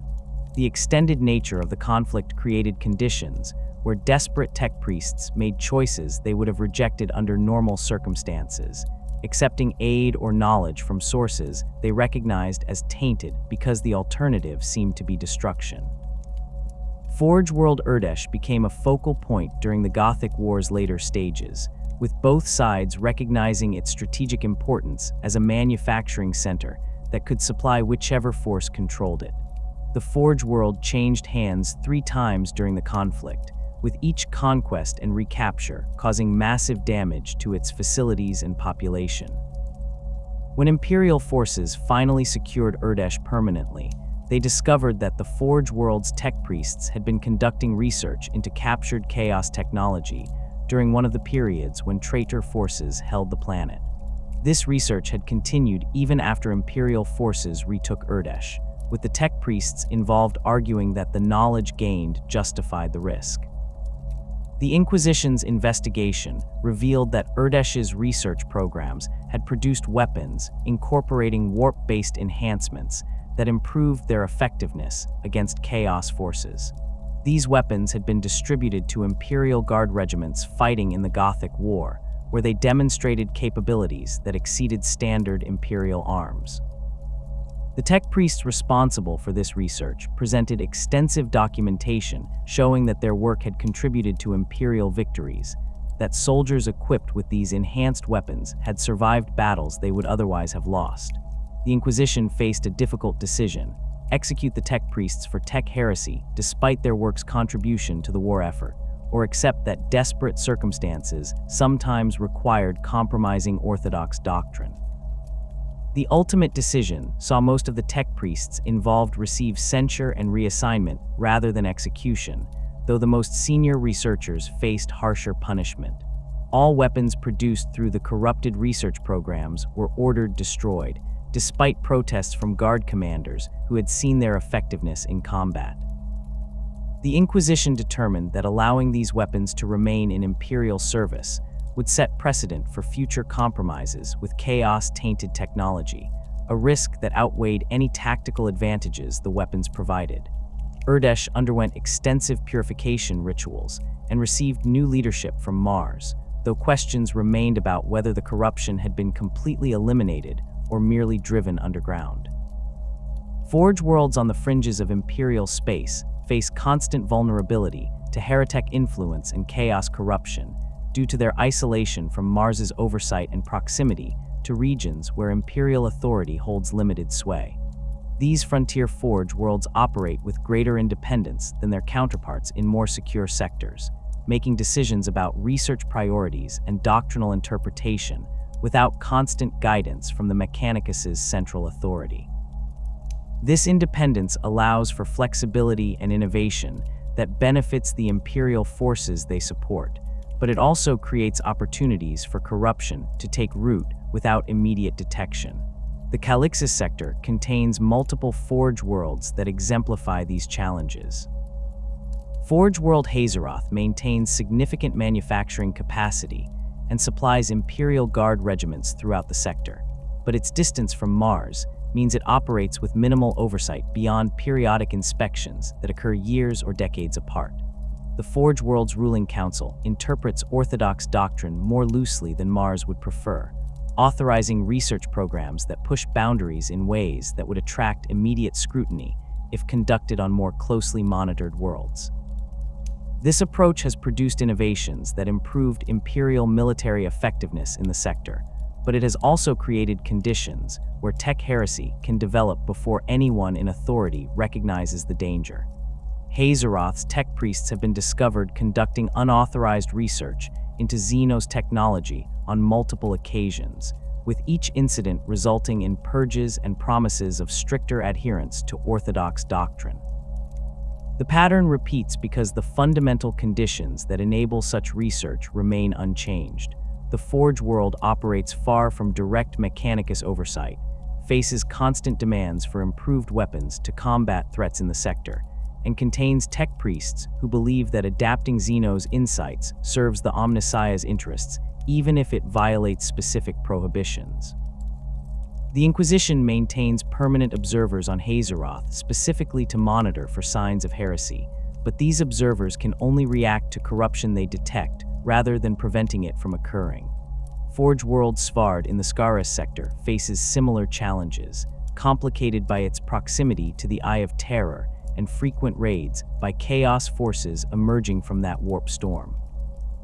Svard's strategic location makes it vital for supplying Imperial forces defending against these incursions, but the constant warfare has depleted the Forge world's resources and strained its tech priests beyond their normal capabilities. The ruling council has repeatedly requested additional support from Mars, but the Adeptus Mechanicus's resources remain stretched across the Imperium's countless conflicts. Svard must therefore make do with what it has, leading to shortcuts and compromises that edge toward tech heresy even when conducted with loyal intentions. The pressure to maintain production while under constant threat has led Svard's tech priests to experiment with manufacturing techniques that sacrifice quality control for speed. Weapons produced under these conditions demonstrate higher failure rates than standard Imperial equipment, but they reach frontline units faster than conventional production methods would allow. Some tech priests argue this trade-off serves Imperial interests by ensuring soldiers have weapons available when needed, even if those weapons prove less reliable than optimal designs. Others counter that distributing substandard equipment violates the sacred duty to provide the Omnissiah's faithful with tools worthy of their service. The debate continues while Svard's forges operate at maximum capacity, producing weapons that meet immediate needs while potentially storing up problems for the future. Lesser forges and manufactorums throughout the Imperium face corruption risks that differ from those threatening major forge worlds. These smaller facilities lack the resources and expertise that major forge worlds possess, making them vulnerable to heretic influence in ways that better established institutions can resist. A minor forge might employ only dozens or hundreds of tech priests rather than the thousands or millions that staff major forge worlds, meaning the corruption of even a few individuals can compromise the entire facility. These smaller operations often serve specific purposes, maintaining equipment for local Imperial Guard regiments, producing ammunition and spare parts, or conducting limited research into recovered archaeotech. The Triplex Fall, a region of space containing numerous minor forge worlds and manufactorums, demonstrates how corruption can spread through these lesser facilities. Individual forges in the region maintain communication with each other, sharing technical knowledge and coordinating production to meet local demand. This cooperation serves legitimate purposes, allowing the facilities to operate more efficiently than they could in isolation. However, it also creates networks through which heretical knowledge can spread. A tech priest who develops forbidden techniques at one facility might share that knowledge with colleagues at other forges, either deliberately spreading corruption or genuinely believing they have discovered insights that will benefit the Omnissiah's servants. The Adeptus Mechanicus conducts regular inspections of these minor facilities, but the sheer number of small forges and manufactorums throughout the Imperium means that years or decades might pass between visits to any specific location. During these intervals, corruption can develop and spread without detection. A forge might begin incorporating minor deviations from orthodox practice, small compromises that seem insignificant in isolation. Over time, these deviations accumulate until the facility operates according to principles that bear little resemblance to sanctioned doctrine. When inspectors finally arrive, they face the difficult task of determining whether the accumulated changes represent heresy, requiring purge or merely doctrinal drift that can be corrected through retraining and oversight. Manufactorums attached to Imperial Guard regiments face unique pressures that can lead to tech heresy, despite the best intentions of the tech priests staffing them. These facilities must maintain equipment under combat conditions, often lacking proper tools, materials, or time to conduct repairs according to orthodox ritual. A tech priest serving with a regiment under siege might need to restore a damaged vehicle to operation within hours rather than the days or weeks that proper maintenance requires. They improvise solutions using whatever materials are available, bypassing steps in the sacred maintenance rituals, because completing them would mean the vehicle remains inoperable when the next attack comes. Each compromise seems justified by immediate necessity, but the cumulative effect moves the tech priest's practice further from orthodox methodology. Some of these battlefield tech priests develop techniques that work reliably despite violating proper procedure, discovering through trial and error that certain steps in maintenance rituals serve ceremonial rather than functional purposes.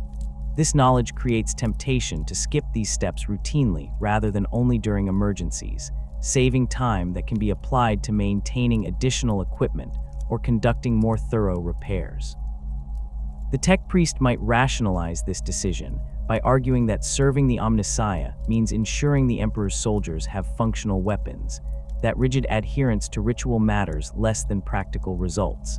This reasoning follows the same path that leads to more serious tech heresy, replacing orthodox doctrine with personal judgment about what serves the machine god's interests. The constant vigilance required to prevent technological damnation extends beyond formal inspections and investigations to include the daily choices made by individual tech priests throughout the Imperium. Every research decision, every maintenance procedure, every interpretation of ambiguous doctrine represents a moment where a tech priest might begin the slide toward heresy or reaffirm their commitment to orthodox practice. The Mechanicus recognizes that perfect adherence to doctrine remains impossible given the Imperium's vast scale and the countless situations where tech priests must make judgment calls without guidance from higher authority. The goal is not eliminating all deviation, but maintaining enough oversight and doctrinal education that serious heresy gets detected and eliminated before it spreads beyond individual facilities or small networks. This approach accepts that some level of tech heresy will always exist within the Mechanicus, that the organization's size and the complexity of technology make perfect doctrinal purity unattainable. The challenge lies in distinguishing between minor deviations that can be corrected through education and serious corruption that requires purging. A tech priest who skips ceremonial steps in maintenance rituals might need retraining in proper procedure, while one who begins binding demons into weapons requires execution.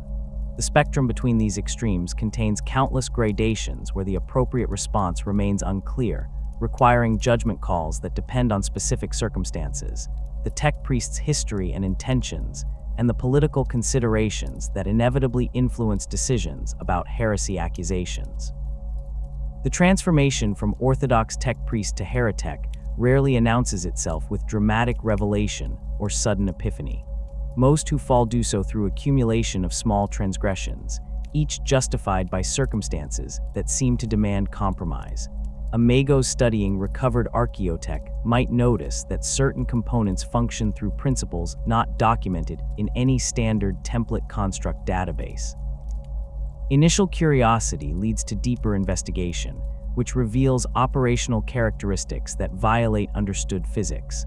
The magos faces a choice: report the anomaly and watch as the artifact gets sealed in a vault for centuries, while theological debates determine its orthodoxy, or continue research privately to understand how it works. The decision to proceed seems reasonable at the time, motivated by genuine desire to expand the Mechanicus's knowledge rather than any conscious rejection of doctrine. This pattern repeats across forge worlds throughout the Imperium, with tech priests of varying ranks and specialties finding themselves confronted by knowledge that falls outside orthodox boundaries. A researcher working on plasma containment might discover that incorporating certain materials improves efficiency beyond what established theory predicts. Testing reveals that the materials respond to electromagnetic fields in ways that standard physics cannot explain, suggesting properties that hint at warp interaction. The researcher knows that pursuing this line of investigation risks heresy accusations, but the potential applications for Imperial weapon systems seem too valuable to abandon. They convince themselves that careful documentation and adherence to safety protocols will prevent any actual corruption, that they can extract useful insights while avoiding the dangers that make such research forbidden.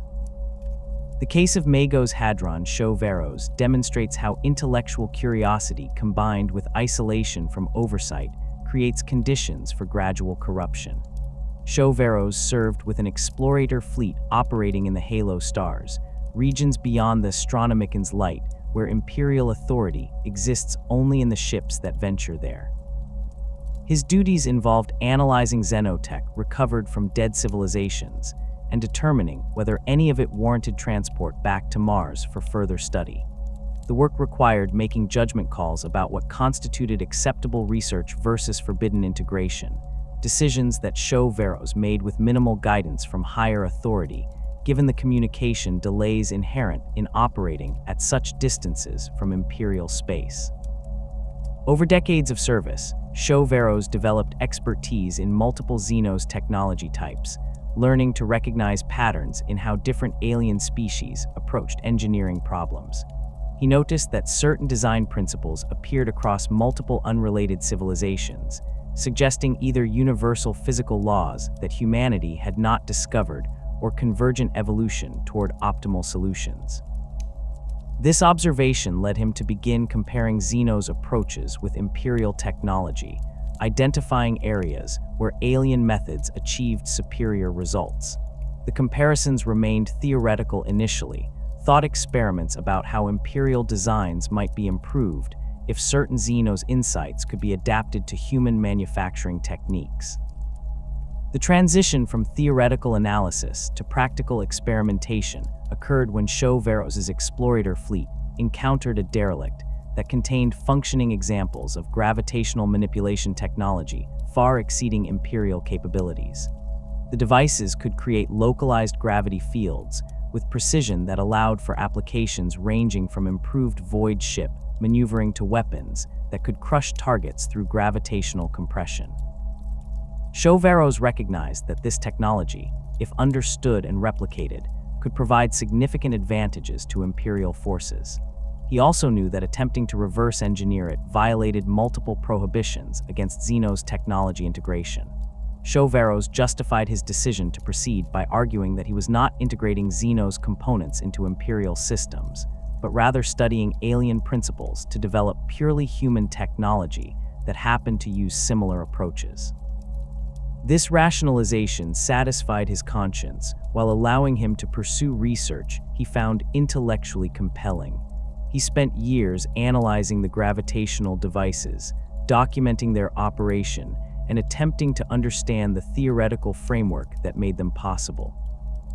His research notes maintained careful distinction between observation of Xeno's technology and development of human alternatives, creating documentation that appeared to follow orthodox methodology for studying recovered xenotech. The corruption manifested when Chauveros began testing prototype devices based on his research. The gravitational manipulators he constructed worked, demonstrating capabilities that exceeded anything Imperial technology could achieve through conventional means. This success convinced him that his approach was correct, that he had successfully extracted useful principles from Xeno's technology without compromising orthodox doctrine. He failed to recognize that the devices functioned because they incorporated design elements that could not be derived from human knowledge alone, that his understanding of how they worked came from studying alien engineering rather than rediscovering lost human science. When the explorator fleet finally returned to Imperial space and Chauveros presented his research to Mechanicus authorities, the response was immediate condemnation. The review board that examined his work identified multiple instances where his designs incorporated principles that could only have been learned from Xeno's technology, regardless of how he had documented the development process. The prototypes he had constructed demonstrated capabilities that no amount of theoretical research could have produced without direct study of alien devices. Chauveros faced execution for tech heresy, his decades of service and genuine belief that he had followed proper procedure, providing no defense against the evidence of his transgressions. The scrap code phenomenon represents corruption that spreads through technological systems rather than individual tech priests, though the two often occur together.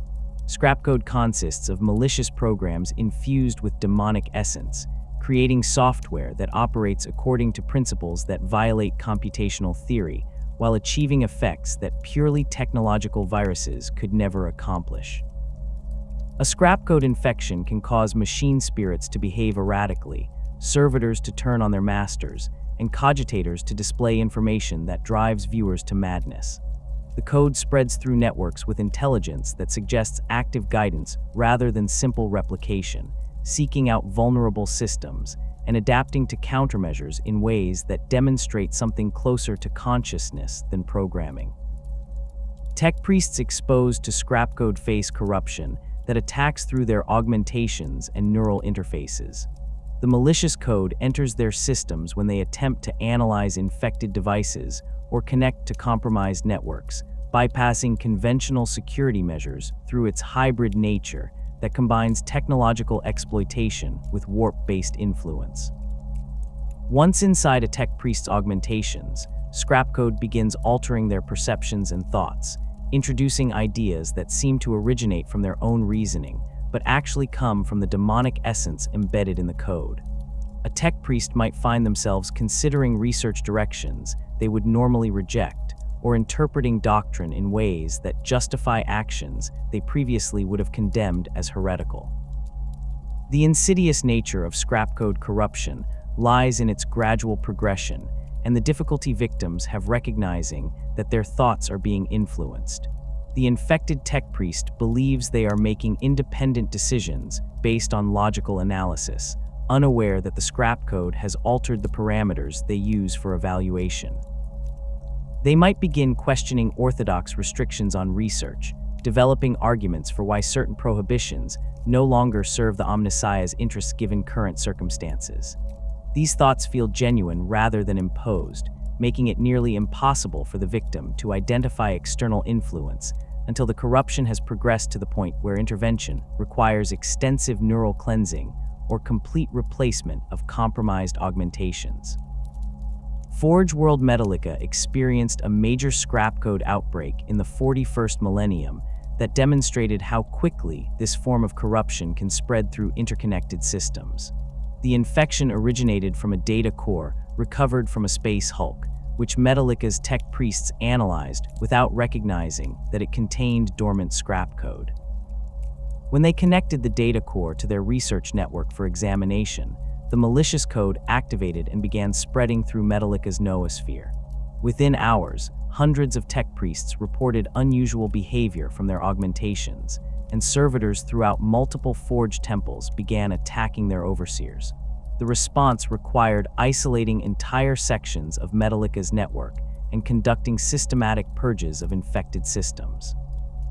Tech priests whose augmentations showed signs of corruption underwent emergency procedures to remove compromised components, a process that left many with reduced capability until replacement augmentations could be installed. The most severely infected required complete neural wiping, their personalities and memories erased along with the scrap code that had invaded their systems. Metallica's ruling council ordered the destruction of thousands of servitors and machine systems that could not be reliably cleansed, accepting massive operational disruption to prevent the corruption from establishing permanent presence in the Forge world's infrastructure. The investigation that followed the outbreak revealed that the scrap code had been deliberately placed in the data core as a trap for whoever recovered it. The space hulk that contained the infected device had drifted through the warp for unknown duration, providing opportunity for chaos forces to seed it with corrupted technology intended to spread heresy among any Mechanicus facilities that studied the Hulk's contents. This discovery led to revised protocols for examining space Hulk recoveries, requiring more extensive isolation and testing before any data cores or cogitators could be connected to Forge world networks. The new procedures slowed research into recovered technology, but reduced the risk of similar outbreaks. Demonic possession of machine spirits represents another vector for corruption that transforms loyal Imperial technology into threats that serve chaos. Machine spirits, those limited consciousness patterns that inhabit sophisticated Imperial equipment, lack the strong sense of self that would allow them to resist possession through force of will. When demons target these entities, they find vessels that can be overwhelmed and subsumed with relative ease compared to possessing human minds. A demon that successfully possesses a machine spirit gains control of the physical system the spirit inhabits, whether that system is a weapon, vehicle, or facility infrastructure. The possession process typically begins when Imperial technology operates in environments with strong warp presence, or when specific rituals weaken the barriers between materium and immaterium. A Titan fighting in a region where reality has grown thin might find its machine spirit exposed to demonic influence, with warp entities attempting to force their way into the consciousness matrix that guides the war machine. The Titan's princeps and tech priest attendants conduct constant rituals to reinforce the machine spirit's integrity, but sustained exposure can overwhelm these protections. When possession occurs, the Titan's behavior changes in ways that might initially seem like simple malfunction, weapons firing at unintended targets, movement becoming erratic, systems activating without command input. As the possession strengthens, the changes become more obviously supernatural in origin. The Titan might begin moving with coordination that exceeds what its machine spirit should be capable of, demonstrating tactical awareness that suggests active intelligence rather than limited consciousness responding to princeps commands. Its weapons could start firing projectiles that behave in ways conventional ammunition should not, or the war machine's armor might display symbols that appear spontaneously and cause pain to those who look at them directly. At this stage, the Titan has effectively become a demon engine, with the possessing entity having completely subsumed the original machine spirit and taken full control of the mechanical body.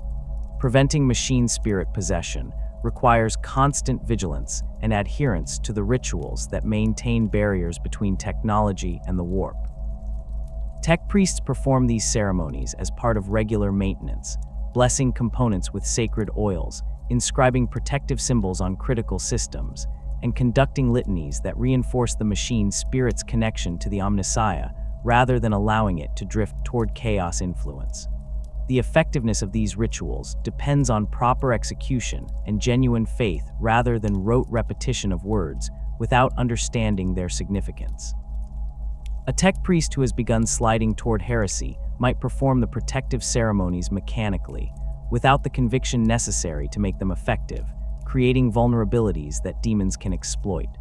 The temptation of superior alien technology affects tech priests across all specialties and ranks, from junior researchers to senior magi, who should know better than to risk corruption for the promise of knowledge. Xenos races throughout the galaxy have developed technologies that exceed Imperial capabilities in specific areas, creating situations where tech priests studying these systems must confront the gap between what humanity can build and what aliens achieve routinely. The Tau produce weapons with efficiency ratings that shame Imperial Law's technology. The Eldar create materials that respond to thought in ways that require no physical interface, and the Necrons demonstrate mastery of physics that makes their technology appear nearly magical to observers who lack context for understanding its operating principles. Necron science attracts particular attention from tech priests willing to risk heresy for the insights it might provide. The ancient machines of the Necrons survived 60 million years of dormancy and reactivate with full functionality, demonstrating durability that Imperial technology cannot match. Their Gauss weapons disassemble targets at the molecular level through principles that violate thermodynamic laws as humans understand them. The dimensional technology that allows Necron warriors to phase through solid matter or teleport across battlefields operates without the risks inherent in warp-based transport. Most disturbingly from the Mechanicus perspective, Necron constructs include entities that demonstrate intelligence and autonomy far exceeding what Imperial doctrine permits, yet they function without the catastrophic rebellions that humanity experienced with the Men of Iron. Tech priests who study recovered Necron artifacts face immediate confrontation with technology that should not work according to human understanding of physics. A Gauss weapon stripped down to components reveals mechanisms that appear straightforward in construction, but produce effects that conventional analysis cannot explain. The weapon's operation seems to involve manipulation of fundamental forces at scales where quantum effects dominate, yet it functions reliably under battlefield conditions where such precise control should be impossible. A tech priest attempting to understand how the weapon works must either accept that their knowledge of physics is incomplete or conclude that the device operates through principles that humanity has not discovered. The temptation to attempt replication grows stronger as understanding increases. If the tech priest can determine how the Gauss effect works, they might be able to create human-built weapons that use similar principles without incorporating actual Necron components. This reasoning follows the same path that Magos Show-Varos used to justify his gravitational research, extracting principles rather than copying designs, developing human technology inspired by Xeno's insights rather than directly integrating alien components. The flaw in this logic lies in the assumption that understanding gained from studying Xeno's technology can be separated from its alien origin, that knowledge extracted from Necron devices somehow becomes sanctified through being applied to human designs. Attempts to create human versions of Necron technology rarely succeed and often produce results more dangerous than useful. The living metal that forms Necron constructs cannot be replicated using Imperial manufacturing techniques, and substituting conventional materials produces devices that lack the durability and self-repair capabilities that make Necron technology so effective. Weapons built to mimic Gauss effects might achieve some of the desired molecular disruption, but they prove unstable and prone to catastrophic failure that endangers their operators as much as intended targets. The tech priests who create these hybrid devices convince themselves that refinement will solve the problems, that further research will allow them to achieve reliable operation. Each failure provides new data that suggests modifications to try, creating a cycle where the researcher becomes increasingly invested in making the project work despite mounting evidence that success requires compromises they should not accept. The Adeptus Mechanicus maintains specific facilities dedicated to studying Xenos technology under controlled conditions, recognizing that understanding alien capabilities serves Imperial interests even while integration remains forbidden. These research stations operate under strict protocols designed to prevent the kind of corruption that comes from prolonged exposure to non-human engineering principles. Tech priests assigned to xenotech research undergo regular evaluation to ensure they maintain proper perspective on their work, viewing alien technology as something to be understood rather than emulated. The assignments rotate frequently enough that no individual spends so long studying Xenos devices that they begin thinking in terms of alien design philosophy rather than human engineering principles.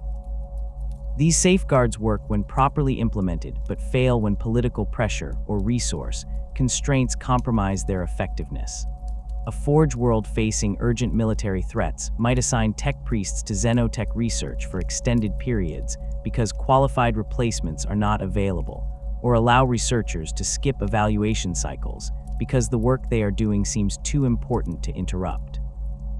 The tech priests involved might not recognize how their thinking has shifted until they find themselves proposing research that clearly crosses into heresy, genuinely believing they are serving the Omnissiah's interests, while actually having adopted perspectives that owe more to Xeno's influence than human doctrine.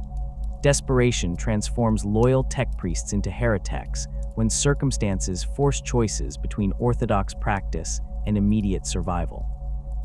A Forge world under siege by overwhelming enemy forces faces calculations that reduce to simple mathematics, continue following established doctrine and be destroyed, or adopt forbidden methods that might provide the capability to survive. The ruling council making this decision knows they risk damnation, but they also believe that serving the Imperium requires staying alive to continue producing weapons and equipment for Imperial forces. The choice to begin researching chaos-enhanced technology or attempting to replicate Xeno's weapons comes not from desire for forbidden knowledge, but from conclusion that no alternative exists. Forge World Griffon 4's fall during the 13th Black Crusade exemplifies how desperation can lead entire facilities into corruption despite their initial loyalty. When Abaddon's forces emerged from the Eye of Terror, Griffon 4 found itself in the path of the largest chaos invasion in millennia. The Forge world's defenses, while substantial, could not withstand the sustained assault from traitor titans, demon engines, and corrupted Skitarii legions that the Black Crusade deployed.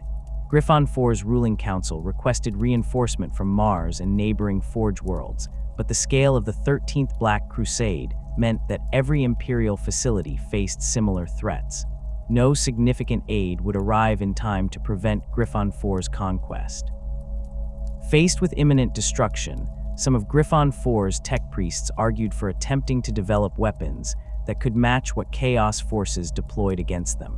They proposed studying captured demon engines to understand their capabilities, then creating Imperial versions that incorporated similar principles without actual demonic binding. The proposal generated immediate opposition from tech priests who recognized this path led directly to tech heresy, but the desperate circumstances gave weight to arguments that would normally be dismissed immediately. The debate continued while Chaos forces advanced through Griffon 4's outer defenses, with each lost Forge temple adding urgency to calls for adopting any methods that might turn the tide. The decision to proceed with forbidden research came too late to save Griffon 4 from conquest, but it damned those tech priests who participated in the brief period before the Forge world fell. When Imperial forces eventually liberated portions of Griffon 4, they discovered research facilities where loyal tech priests had been attempting to create demon engines, believing they were developing weapons to defend the Omnissiah's Forge world. The Inquisition determined that intentions mattered less than actions. The tech priests had trafficked with demons and created abominations, making them hereteks regardless of their motivations. Most faced execution, though a few received clemency based on arguments that their research had been conducted under duress, while Griffon 4 remained under siege. Similar scenarios play out across the Imperium, wherever Forge worlds face existential threats without hope of timely reinforcement. Tech priests make calculations about acceptable risk, convincing themselves that temporary adoption of forbidden methods can be abandoned once the immediate crisis passes.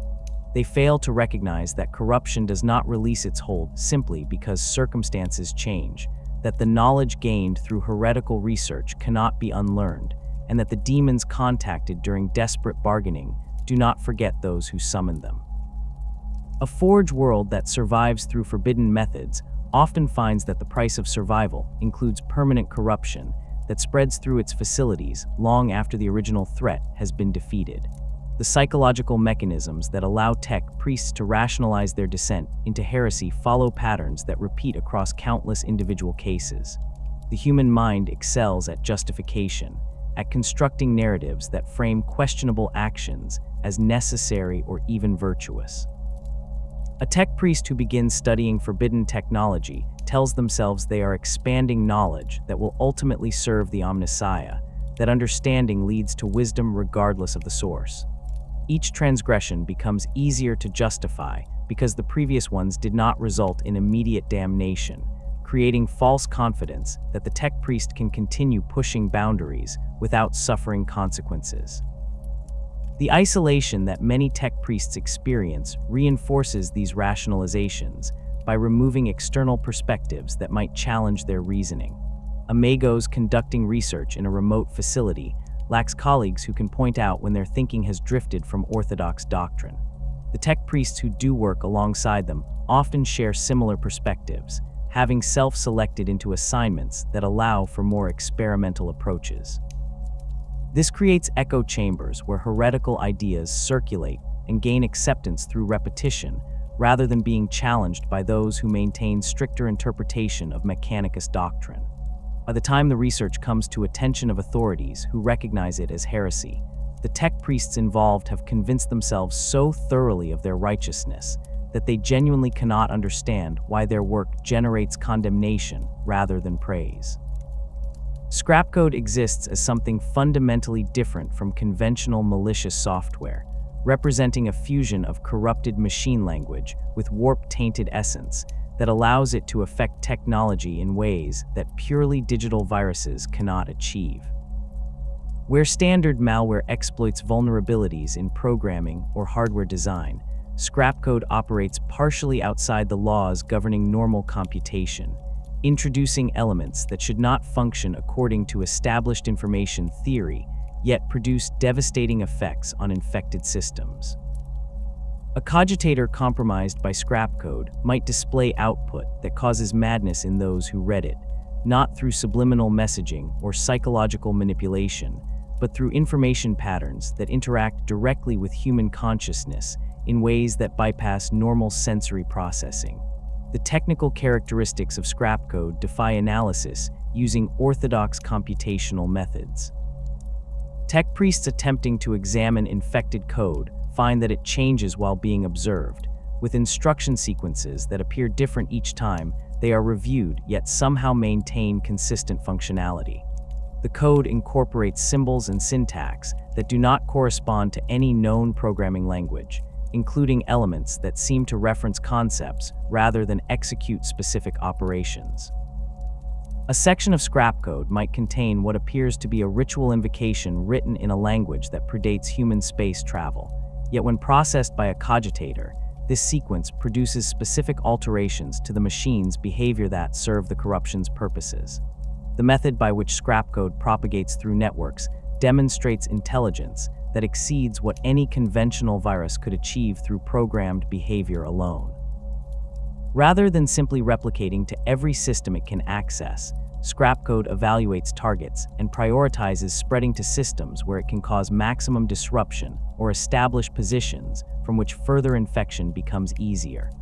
A scrap code infection introduced into a Forge world's noosphere might initially spread to security monitoring systems, blinding defenders to its presence before moving into manufacturing control networks or weapon systems. This strategic behavior suggests that the demonic essence embedded in the code provides genuine decision-making capability rather than simply following predetermined infection patterns. The corruption spreads through multiple vectors that exploit both technological vulnerabilities and the warp-touched nature of the malicious code. Direct data transfer remains the most obvious infection route, with scrap code moving from compromised systems to clean ones through network connections, data cores, or any other means of information exchange. However, scrap code can also spread through proximity effects that have no basis in conventional physics, with infected systems corrupting nearby technology even without direct connection. A cogitator running scrap code might cause servitors operating in the same chamber to begin exhibiting erratic behavior, despite these units having no network link to the compromised system. The corruption propagates through mechanisms that involve the warp's influence on local reality, creating infection pathways that technological countermeasures alone cannot block. Machine spirits infected with scrap code undergo transformations that change their fundamental nature rather than simply altering their programming. A vehicle's machine spirit that becomes corrupted might initially show subtle changes in behavior, responding more slowly to commands, requiring additional coaxing through maintenance rituals, or demonstrating preferences that seem unusual for its type. As the corruption progresses, the changes become more pronounced and disturbing. The machine spirit might begin actively resisting its operator's commands, moving the vehicle in directions not intended or refusing to activate weapon systems when ordered. Eventually, the corruption can progress to the point where the machine spirit has been completely subsumed by demonic presence, transforming the vehicle into something that more closely resembles a demon engine than imperial equipment. The Schism of Mars during the Horus Heresy saw scrap code deployed as a weapon on an unprecedented scale, with the traitor forces led by Fabricator General Kelber Hal using corrupted code to attack the noosphere networks that connected Mars's forged temples and manufacturing complexes. The assault began subtly, with infected data packets introduced into communication streams that appeared to contain routine technical information or administrative updates. Tech priests receiving these transmissions had no immediate indication that anything was wrong, as the scrap code remained dormant initially, spreading through systems while avoiding detection by security protocols that monitored for known virus signatures or suspicious behavior patterns. When Kelber Hal gave the signal for open rebellion, the dormant scrap code activated simultaneously across thousands of systems throughout Mars. Servitors that had been functioning normally suddenly turned on their overseers. Manufacturing equipment began producing components with subtle flaws that would cause catastrophic failures when installed, and defensive weapons systems targeting the approaching traitor forces instead fired on loyalist positions. The coordinated nature of these failures created chaos that paralyzed Mars's defenses during the critical opening hours of the schism, allowing traitor forces to seize key facilities before loyalists could organize effective resistance. The loyalist tech priests' response to the scrap code assault required developing countermeasures while under active attack, a process complicated by the corrupted code's ability to adapt to defensive measures faster than conventional malware could achieve. Standard antivirus protocols proved ineffective because scrap code did not follow predictable patterns that signature-based detection could identify.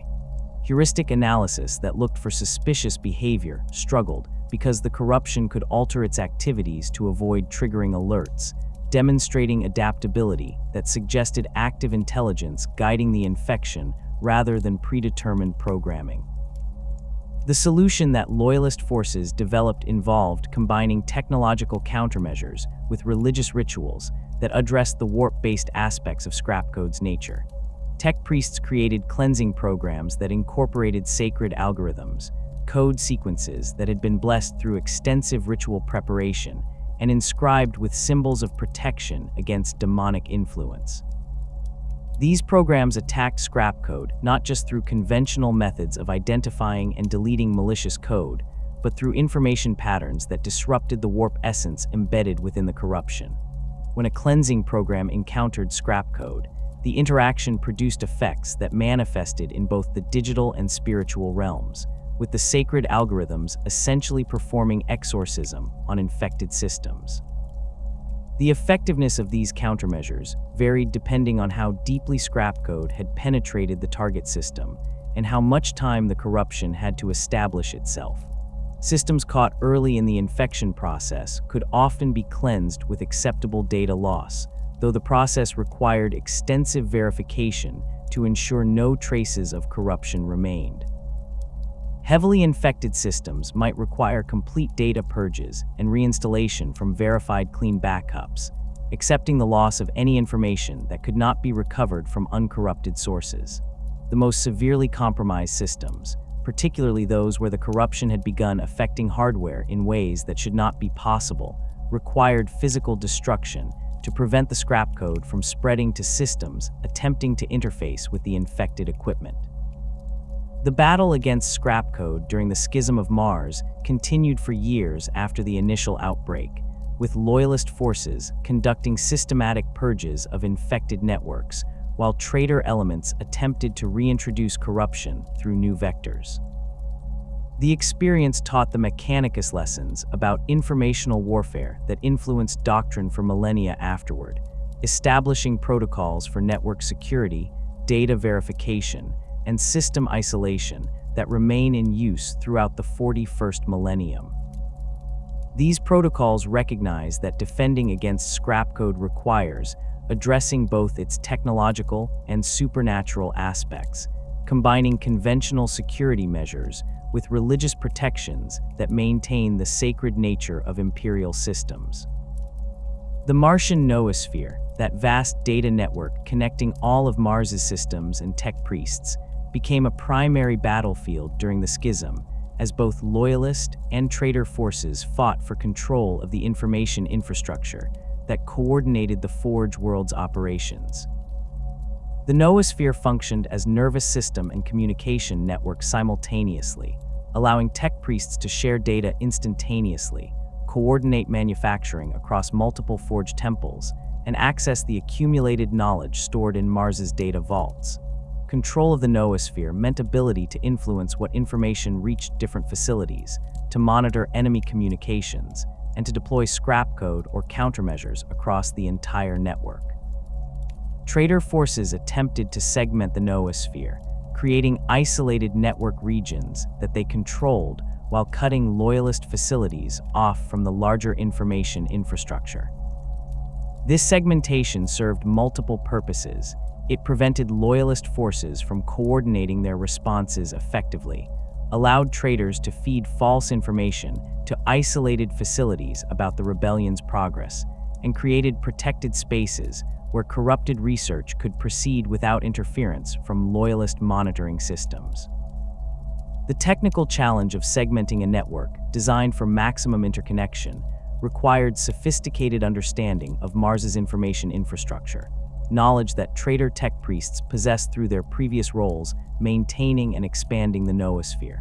Loyalist responses focused on maintaining network cohesion while purging corrupted segments, a difficult balance that required constant evaluation of which connections to preserve and which to sever.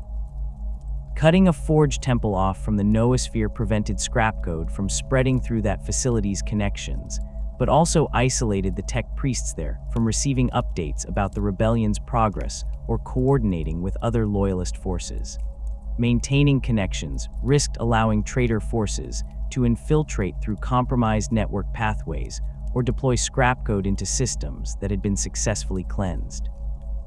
The decisions about network topology became strategic choices with immediate tactical consequences, as control of information flow directly influenced each side's ability to coordinate military operations.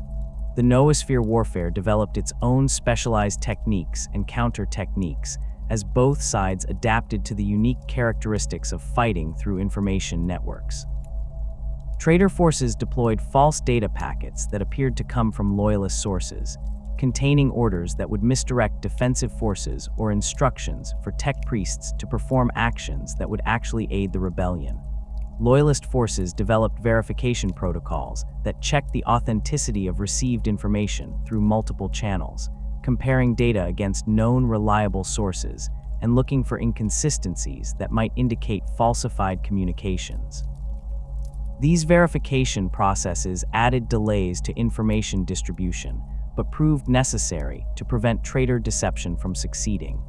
Data fortresses emerged as critical infrastructure during the noosphere warfare, representing heavily defended network nodes that served as secure communication hubs and data storage facilities. These fortresses incorporated both technological and ritual defenses, with multiple layers of encryption, authentication requirements, and monitoring systems protecting against unauthorized access. The physical facilities housing data fortress hardware received similar protection, with Skitarii guards, automated defense systems, and tech priests dedicated to maintaining the security measures. Traitor forces that wanted to compromise a data fortress needed to overcome both its digital defenses and physical security, requiring coordinated attacks that combined network intrusion with military assault. The fall of a data fortress to traitor control represented major strategic defeat for Loyalist forces, as it provided the enemy with access to stored information, secure communication channels, and potential launch points for attacks deeper into Loyalist network territory. When the Mondus Gamma data fortress fell during the Schism's second year, traitor forces gained access to manufacturing specifications for weapons systems that Mars produced for Imperial forces throughout the galaxy. This information allowed them to identify vulnerabilities in Imperial equipment and develop countermeasures, providing tactical advantages that persisted long after the heresy ended. The loss also compromised communication security, as traitor tech priests could decrypt Loyalist transmissions that had been secured using encryption keys stored in Mondus Gamma's vaults. Counter-heretic information warfare in the 41st millennium builds on lessons learned during the Schism of Mars, incorporating both the successful techniques that Loyalist forces developed and adaptations to address new threats that have emerged over 10 millennia of technological and doctrinal evolution. The Mechanicus maintains dedicated security forces within every major Forge world, composed of tech priests who specialize in network defense, scrap code analysis, and the development of countermeasures against informational threats. These security specialists operate in a constant state of vigilance, monitoring data flows for signs of corruption and responding to incidents with protocols refined through centuries of experience. The sacred firewalls that protect critical Mechanicus systems represent the first line of defense against scrap code and conventional malware alike. These barriers combine conventional security measures with ritual protections, creating multi-layered defenses that address both technological and supernatural attack vectors. A sacred firewall might incorporate standard packet filtering that blocks network traffic not matching authorized patterns, combined with sacred algorithms that detect the warp taint characteristic of scrap code. The firewall's hardware receives regular blessing through maintenance rituals that reinforce its resistance to corruption, with tech priests performing ceremonies that consecrate the physical components and strengthen their connection to the Omnissiah, rather than allowing them to drift toward chaos influence. The effectiveness of sacred firewalls depends heavily on proper maintenance and the skill of the tech priests who configure them. A firewall that has not received adequate ritual attention might maintain its technological functionality while losing the spiritual protections that defend against scrap code's warp-based aspects. Similarly, firewalls configured by tech priests who lack sufficient understanding of both network security principles and the religious significance of the protection rituals may contain vulnerabilities that sophisticated attackers can exploit. The Mechanicus invests substantial resources in training security specialists who possess both technical expertise and deep understanding of the theological principles underlying informational warfare defenses. Quarantine protocols activate when systems show signs of scrap code infection, isolating compromised equipment from the wider network to prevent corruption from spreading while allowing security forces to analyze and eliminate the threat. These protocols operate automatically when monitoring systems detect infection signatures, but they can also be triggered manually by tech priests who observe suspicious behavior that automated systems might not recognize. The isolation occurs at multiple levels. Infected systems lose network connectivity. Physical access gets restricted through sealed bulkheads and security servitors, and even electromagnetic emissions from the quarantined area receive shielding to prevent scrap code from propagating through unconventional vectors. The analysis of quarantined systems requires tech priests who specialize in scrap code forensics, individuals trained to examine corrupted code without becoming infected themselves. These specialists work within isolated analysis chambers that prevent any scrap code they encounter from escaping into the wider Forge World network. Their equipment includes cogitators that operate in read-only mode, unable to execute any code they examine, and therefore immune to infection through that vector. The analysts study scrap code samples to identify their characteristics, determine their origin if possible, and develop specific countermeasures that can eliminate this particular strain of corruption. This work proves dangerous despite the precautions, as scrap code can sometimes affect systems through methods that bypass conventional isolation measures. The development of cleansing protocols specific to newly encountered scrap code variants represents critical work that determines how quickly and effectively the Mechanicus can respond to informational threats. A cleansing protocol that works against one scrap code strain may prove ineffective against another, as the corruption adapts and evolves in ways that suggest directed intelligence rather than random mutation. Security forces must continuously develop new countermeasures, testing them against captured scrap code samples to verify effectiveness before deploying them to protect production systems. This arms race between corruption and countermeasure never ends, with each side adapting to the other's innovations in an ongoing cycle that has continued since the Schism of Mars. Noosphere monitoring in Forge worlds throughout the Imperium operates continuously, with security systems analyzing data flows for anomalies that might indicate scrap code presence, unauthorized access attempts, or other threats to information security. The monitoring occurs at multiple levels, from automated systems that check for known infection signatures to tech priests who review network traffic patterns looking for subtle deviations that might escape automated detection. The volume of data flowing through a major Forge world's noosphere exceeds what any number of human analysts could review manually, requiring sophisticated automated systems that can identify potential threats for human evaluation while filtering out the vast majority of legitimate traffic. The challenge lies in distinguishing genuine threats from false positives, as overly aggressive monitoring generates so many alerts that security forces cannot investigate them all effectively. A monitoring system configured to flag any unusual network behavior might generate thousands of alerts daily, most of them caused by legitimate activities that happen to deviate from established patterns. Security forces must calibrate their monitoring systems to detect actual threats while minimizing false positives, a balance that requires constant adjustment as network usage patterns change and new threat types emerge. The consequences of miscalibration run in both directions. Too sensitive and security forces waste resources investigating benign activities. Too permissive and genuine threats might slip through undetected until they cause significant damage. The response to detected threats follows established protocols that prioritize containing the infection while gathering intelligence about its nature and origin. When monitoring systems identify potential scrap code, security forces immediately isolate the affected systems and begin analysis to determine the extent of corruption.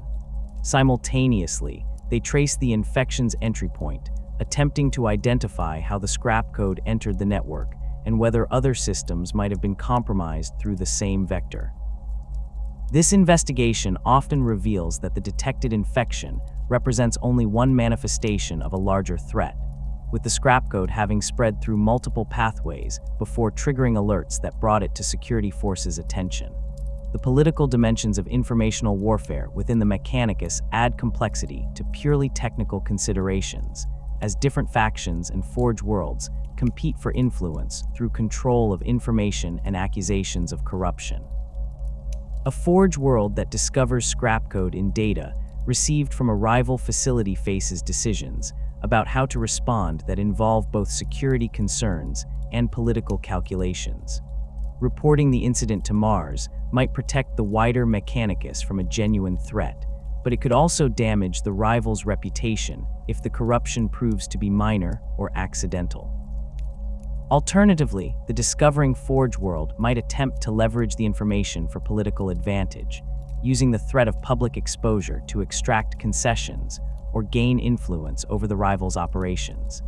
These political considerations sometimes delay responses to genuine threats, with Forge worlds hesitating to report infections, because doing so would reveal their own security vulnerabilities or expose research programs that operate in doctrinal gray areas. A facility conducting borderline heretical research might discover scrap code in their systems, but avoid reporting it because the investigation would draw attention to work they prefer to keep confidential. This calculation proves dangerous when the scrap code represents a threat that could spread beyond the initial infection site, but the Forge world's leadership might conclude that the risk of exposure exceeds the danger from the corruption itself. The use of scrap code as a deliberate weapon by heretic forces and the Dark Mechanicum represents informational warfare's most aggressive application, with corrupted tech priests deploying malicious code specifically designed to damage Imperial systems and spread chaos corruption. These attacks range from targeted strikes against specific facilities to broad campaigns that attempt to infect multiple Forge worlds simultaneously. The scrap code used in these attacks often demonstrates sophistication that exceeds what individual hereteks could develop, suggesting coordination between corrupted tech priests or access to knowledge preserved from the schism of Mars that has been refined over millennia of use against Imperial targets. The Demon Forge Serum, located within the Eye of Terror, specializes in developing scrap code weapons that the Dark Mechanicum deploys against Imperial targets throughout the galaxy. The corrupted tech priests operating this facility combine technical expertise with demonic assistance, creating malicious code that incorporates warp entities at a fundamental level rather than simply adding demonic essence to conventional viruses. The scrap code produced at Serum demonstrates capabilities that suggest the demons bound within it actively participate in infection and propagation, adapting to countermeasures with intelligence that purely programmed behavior could not achieve. Imperial security forces that encounter Serum's scrap code report that eliminating it requires not just technical countermeasures, but exorcism rituals that address the demonic components directly. The distribution of scrap code weapons to chaos forces operating outside the Eye of Terror occurs through multiple channels that exploit the Imperium's vast size and the difficulty of monitoring all information flows across such distances. Corrupted data cores might be hidden aboard merchant vessels that travel between systems, waiting to be recovered by heretic agents who then introduce the scrap code into local networks. Space hulks drifting through the warp sometimes carry infected technology that spreads corruption to any Forge world that recovers and studies the hulk's contents. Traitor forces conducting raids against Imperial facilities occasionally focus on data theft rather than physical destruction, stealing information that they corrupt with scrap code before allowing it to be recovered, ensuring that the supposedly reclaimed data actually serves as an infection vector. The long-term impact of informational warfare on the Mechanicus extends beyond immediate damage from successful attacks to include the resources devoted to defense and the constraints that security requirements place on legitimate operations. Every Forge world must maintain substantial security forces and dedicate processing capacity to monitoring and defense, resources that could otherwise support manufacturing or research. The protocols necessary to defend against scrap code introduce delays and complications into routine operations. As data transfers require verification, systems need regular security audits, and network segmentation limits the efficiency of information sharing that could benefit legitimate work. The Mechanicus accepts these costs as necessary for survival, recognizing that the alternative, operating without adequate security measures, would leave Forge worlds vulnerable to corruption that could destroy them more thoroughly than any physical attack.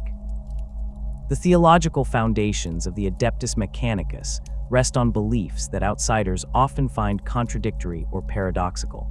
Yet these apparent contradictions form the essential framework through which tech priests understand their relationship with technology, knowledge, and the divine. At the center of this framework stands the machine god, that ineffable entity whose nature remains subject to interpretation and debate even among the most learned magi. The machine god represents the divine essence that inhabits all technology, the consciousness that transforms inert metal and circuitry into sacred instruments capable of serving humanity's needs. This entity exists separate from the material universe, yet manifests through the physical reality of machines, creating a duality that tech priests spend lifetimes contemplating. The relationship between the machine god and the Omnissiah forms the cornerstone of Mechanicus theology, though the exact nature of this relationship generates disagreement that has persisted since the Treaty of Mars united the Mechanicus with the nascent Imperium. The dominant interpretation, accepted by most tech priests throughout the current era, holds that the Emperor of Mankind represents the physical manifestation of the Omnissiah, the machine god's avatar in the material realm. This belief emerged during the Emperor's arrival on Mars, when he demonstrated knowledge of ancient technologies and performed feats that convinced the Martian priesthood of his divine nature. The Treaty of Mars formalized this theological position, binding the Mechanicus to the Imperium through shared recognition of the Emperor's divinity. However, this interpretation has never achieved universal acceptance within the Mechanicus. Dissenters argue that the machine god and the Omnissiah represent distinct entities, that conflating them with the Emperor represents theological error that distorts the true nature of both. These alternative interpretations existed before the Horus heresy and persist into the 41st millennium, creating theological tensions that Hereteks exploit when justifying their rejection of orthodox doctrine. A tech priest who questions the Emperor's status as Omnissiah might begin by citing ancient Martian texts that describe the machine god in terms incompatible with the Emperor's known characteristics, then progress to arguing that true service to the machine god requires independence from imperial authority. The Chaos Gods present competing visions of transcendence that corrupt tech priests find appealing precisely because they address questions that orthodox Mechanicus theology leaves unresolved. Where the machine god offers transcendence through gradual replacement of weak flesh with sacred steel, following a path of incremental augmentation that might take centuries to approach perfection, the ruinous powers promise immediate transformation that bypasses the limitations inherent in orthodox methodology. Tzeentch, in particular, speaks to tech priests who have grown frustrated with the Mechanicus's conservative approach to knowledge, offering unlimited understanding in exchange for abandoning restrictions that serve political purposes rather than genuine theological necessity. The demon engines that emerge from dark Mechanicum forges represent one manifestation of this alternative vision of technological transcendence. These machines achieve capabilities that orthodox imperial technology cannot match through binding demonic entities into mechanical frameworks, creating weapons that operate according to principles that violate understood physics while demonstrating effectiveness that exceeds conventional designs. To corrupted tech priests, demon engines prove that the Mechanicus's prohibitions against certain research serve only to limit humanity's potential, that true technological advancement requires embracing knowledge regardless of its source. This reasoning ignores the fundamental instability of demon engines and the corruption that inevitably spreads from their creation, focusing instead on immediate capability improvements as evidence that the dark Mechanicum's approach surpasses orthodox methodology.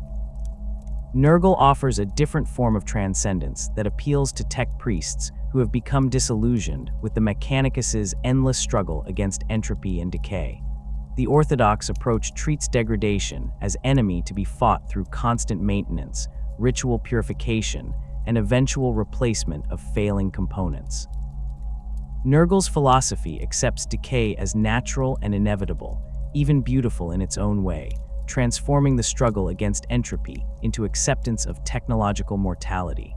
Tech priests who fall to Nurgle begin incorporating rot and corruption into their designs deliberately, creating weapons and war machines that function through processes of decay rather than despite them. Their forges produce equipment that spreads technoplagues, diseases that affect both biological and mechanical systems simultaneously, demonstrating that life and death, function and failure, exist as parts of a natural cycle rather than opposing states. Khorne's appeal to the Mechanicus proves more straightforward, attracting tech priests who have grown frustrated with the layers of ritual and theological debate that surround every aspect of orthodox practice.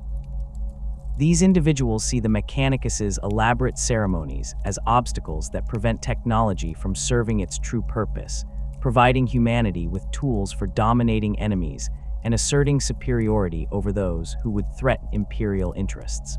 Khorne offers freedom from these constraints, reducing technology to its most essential function as instrument of destruction.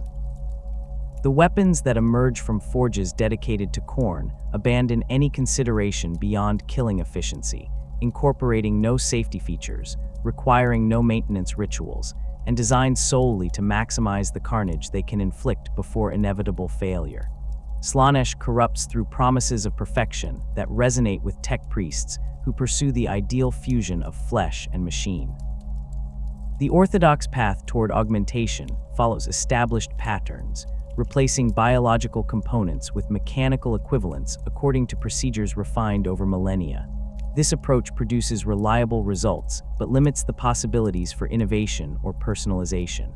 Slaanesh offers the prospect of transcending these limitations, creating augmentations that provide experiences of reality that exceed what orthodox methodology permits. Tech priests who fall to Slaanesh become obsessed with sensation and experience, developing augmentations that stimulate neural pathways in ways that generate pleasure or pain far beyond natural limits, viewing the human body as canvas for artistic expression rather than merely vessel requiring improvement. The theological uncertainty surrounding the Emperor's relationship to the machine god creates vulnerabilities that Hereteks exploit when recruiting others to their cause or justifying their own corruption. The official doctrine maintains that the Emperor represents the Omnissiah, but the evidence supporting this claim relies heavily on events that occurred during the Treaty of Mars, witnessed by tech priests whose accounts have been filtered through 10,000 years of interpretation and political manipulation. Skeptics point out inconsistencies in the historical record, noting that descriptions of the Emperor's technological demonstrations vary between sources, and that some accounts suggest he possessed knowledge that should not exist if humanity truly lost all advanced understanding during the Age of Strife. These doubts allow corrupted tech priests to construct alternative theological frameworks that justify their heresy while maintaining claims of serving the machine god's true interests. A heretic might argue that the Emperor deceived the Martian priesthood during the treaty negotiations, using his psychic abilities to create false impressions of technological mastery rather than demonstrating genuine understanding of sacred principles. This interpretation positions the Emperor as usurper who hijacked the Mechanicus for his own purposes, making rebellion against imperial authority not heresy, but rather restoration of proper worship directed toward the actual machine god rather than its false prophet. The argument proves particularly effective when directed at tech priests who already harbor resentments about imperial restrictions on research or who have witnessed the Imperium's bureaucratic dysfunction firsthand. The concept of the true Omnissiah emerges from these theological disputes, with dark Mechanicum prophets preaching that the real manifestation of the machine god has yet to be revealed, or that it exists in forms that orthodox doctrine refuses to acknowledge. Some corrupted magi claim that the Omnissiah will emerge from the Eye of Terror, a being of pure technological perfection that combines the best aspects of human engineering with the unlimited possibilities that warp-based enhancement provides. Others argue that the Omnissiah exists as distributed consciousness spread throughout all machines, accessible to those who abandon orthodox restrictions and embrace direct communion with technology through methods that the Mechanicus condemns as sorcery. These alternative visions of the Omnissiah serve multiple purposes within heretic theology. They provide justification for rejecting imperial authority while maintaining the appearance of religious devotion, allowing corrupted tech priests to claim they serve the machine god more faithfully than their orthodox counterparts.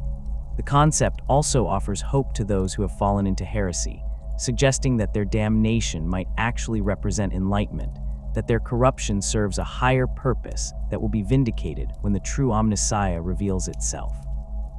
This hope proves particularly important for tech priests who retain enough self-awareness to recognize the magnitude of their transgressions, providing psychological comfort that prevents despair from overwhelming them completely.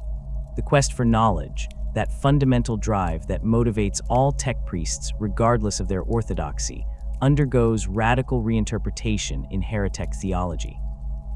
The orthodox understanding holds that knowledge consists of recovering lost wisdom from humanity's golden age, that true advancement comes through rediscovery rather than innovation.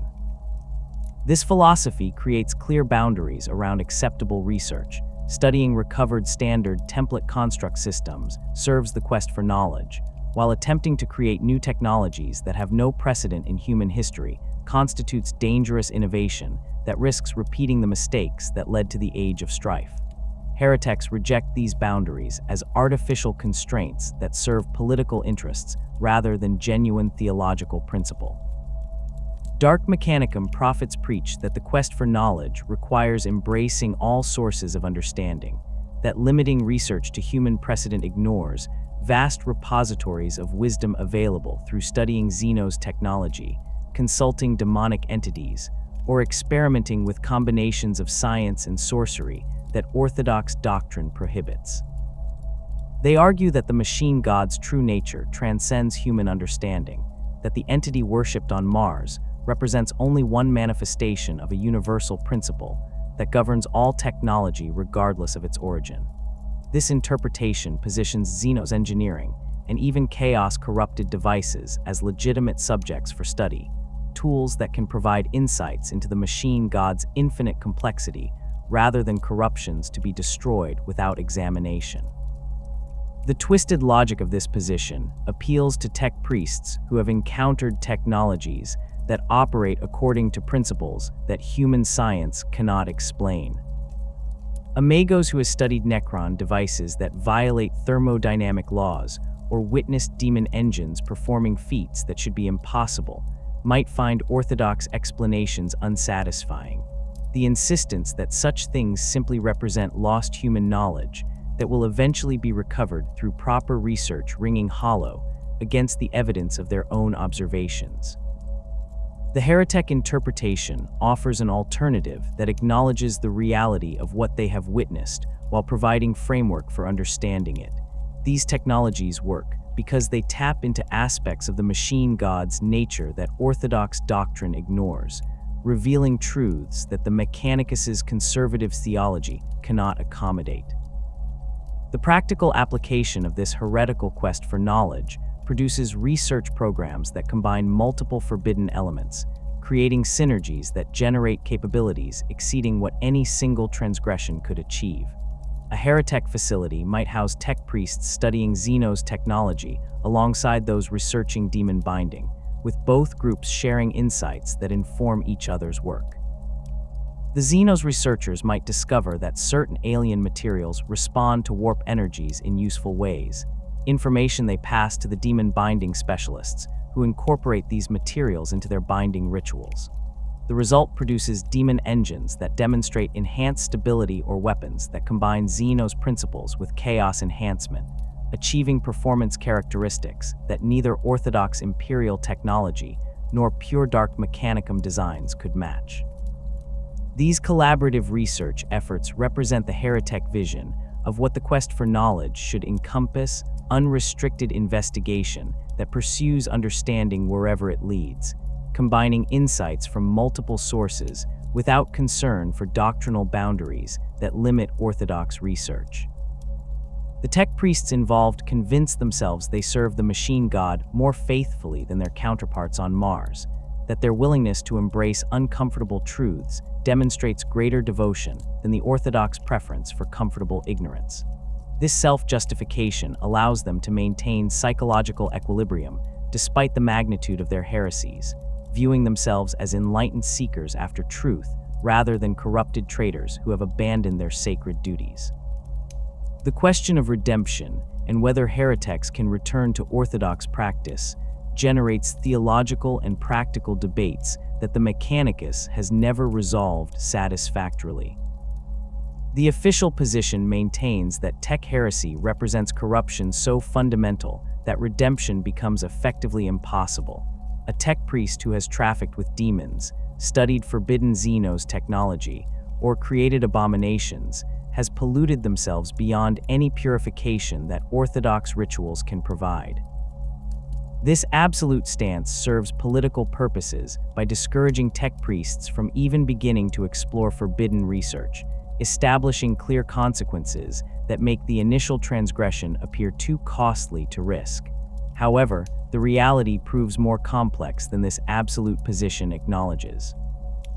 Rare cases exist where tech priests who committed tech heresy have undergone sufficient penance to be restored to some form of orthodox standing, though never to their previous positions or with full trust from their colleagues. These redemptions typically involve tech priests who fell into heresy through desperation or ignorance rather than deliberate rejection of doctrine, individuals who can demonstrate that their transgressions were limited in scope and that they ceased their forbidden research as soon as they recognized its heretical nature. The penance required for even these limited redemptions proves extreme, involving procedures that most tech priests would consider worse than execution.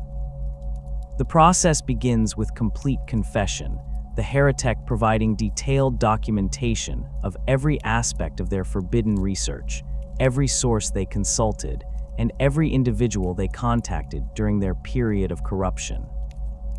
This confession serves multiple purposes.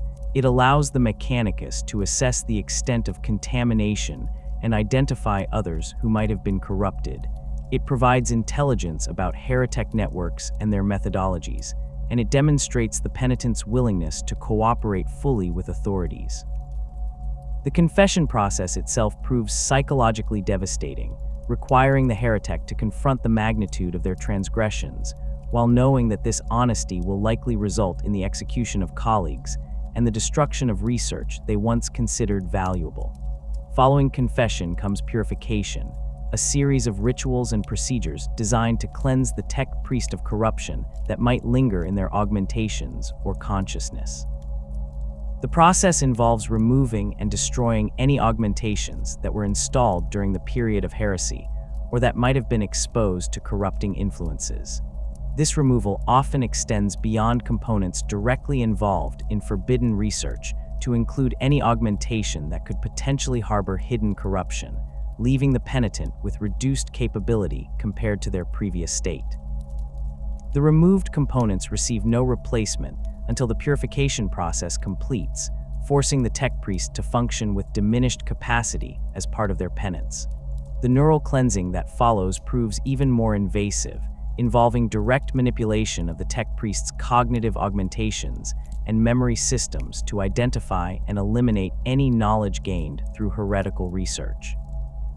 This process cannot simply delete specific memories without affecting adjacent neural patterns, resulting in broader cognitive damage that might include loss of legitimate technical knowledge, personality changes, or reduced intellectual capacity. The tech priests conducting the cleansing accept these side effects as necessary costs of ensuring that no trace of heretical knowledge remains to potentially corrupt the penitent again in the future.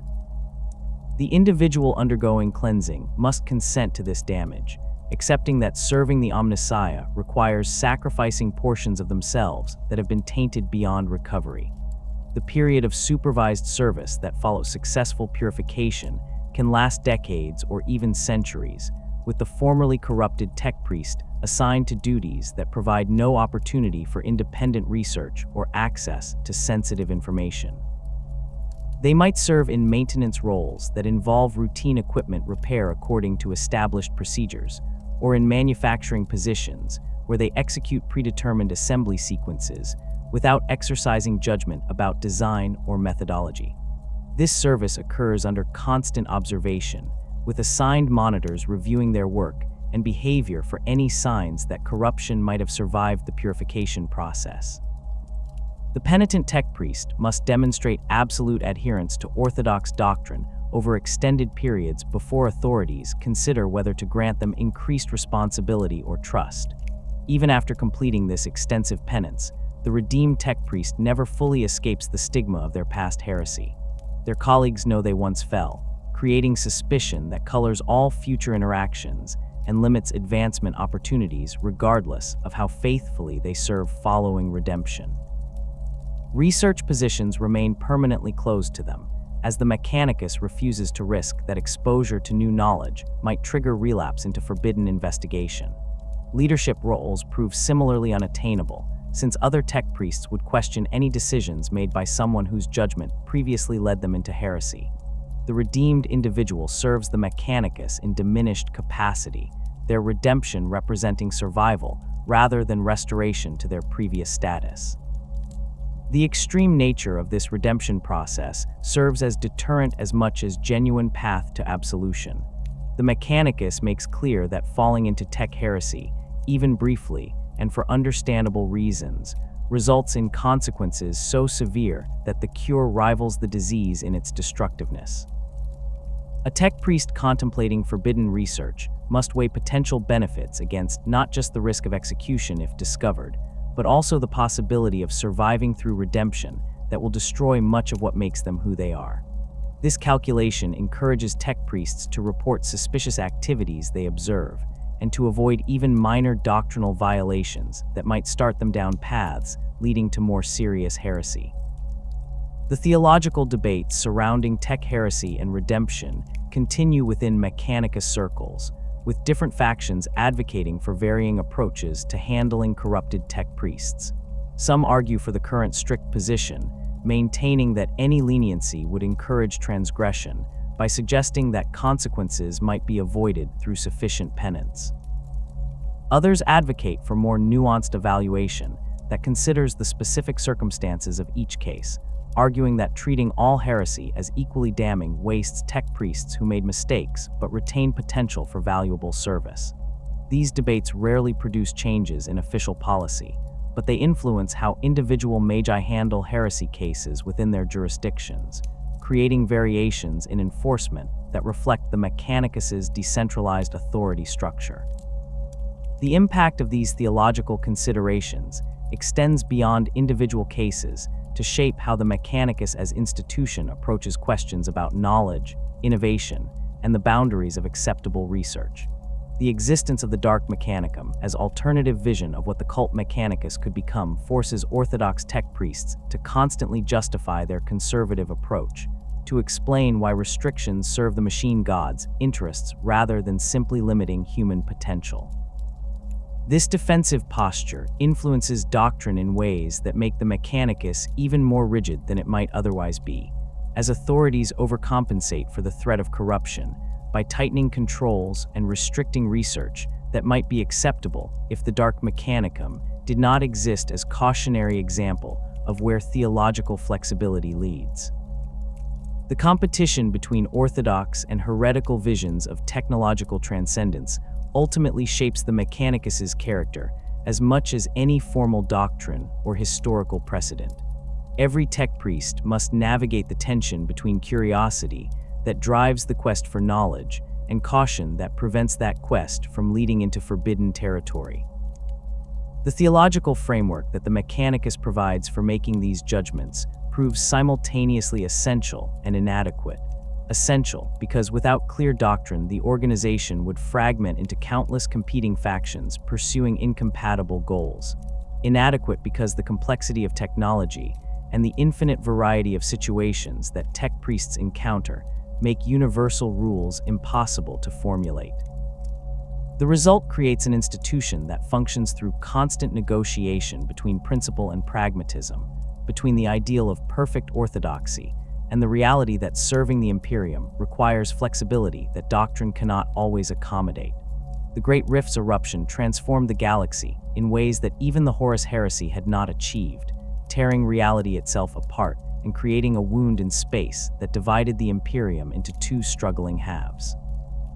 For the Adeptus Mechanicus, this catastrophe brought challenges that tested every principle of orthodox doctrine while creating opportunities for corruption on scales not seen since the Schism of Mars. Forge worlds that had operated for millennia under Mars's distant oversight found themselves isolated, cut off from the guidance and resources that had sustained them through countless crises. The Cicatrix Maledictum, as the Mechanicus designated this vast warp storm, did not simply block conventional travel. It created regions where the barrier between materium and immaterium had grown so thin that technology itself behaved unpredictably, following rules that seemed to change based on proximity to the rift's roiling energies. Forge worlds on the Imperium nihilist side of the Great Rift faced immediate existential threats that forced decisions no fabricator should have to make. Communication with Mars became impossible for most facilities, leaving them without the doctrinal guidance that normally resolved disputes about research boundaries or provided authorization for projects that pushed orthodox limits. Supply chains that had functioned for thousands of years collapsed overnight, cutting Forge worlds off from materials they needed to maintain production schedules that Imperial forces depended upon.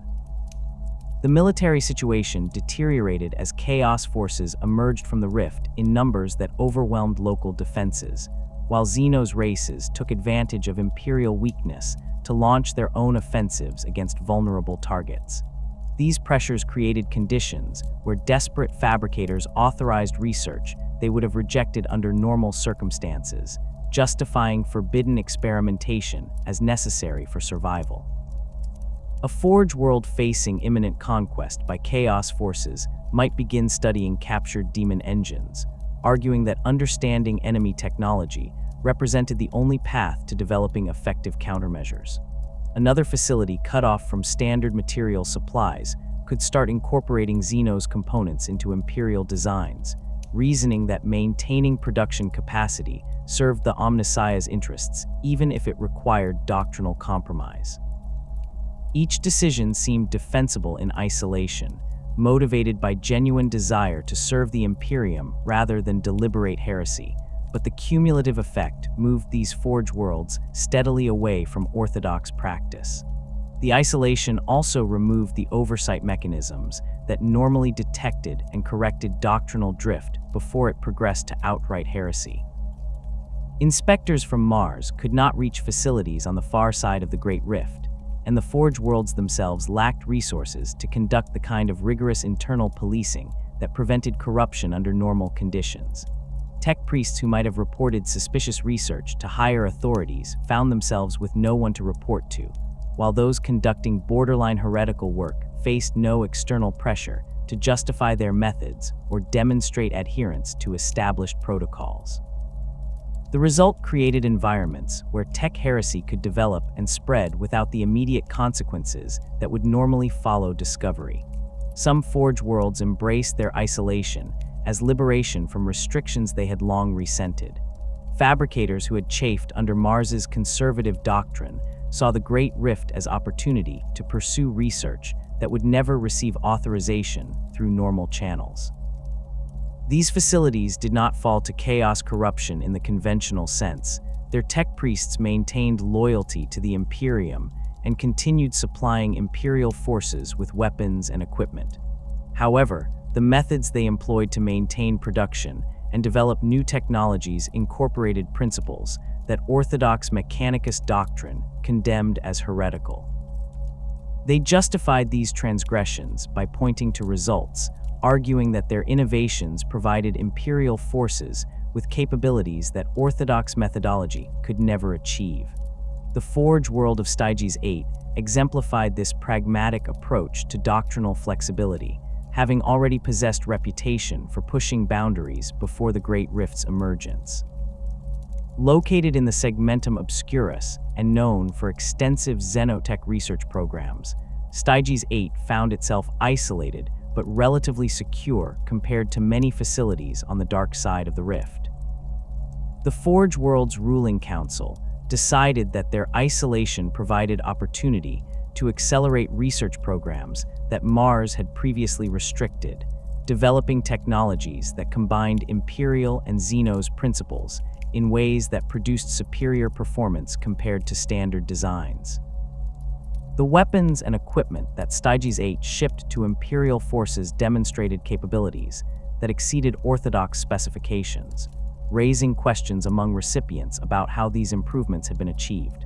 The Inquisition's inability to monitor Forge Worlds on the Imperium Nihilist side created additional complications, as the organization that normally investigated tech heresy accusations found itself unable to reach suspected facilities or gather evidence about their activities.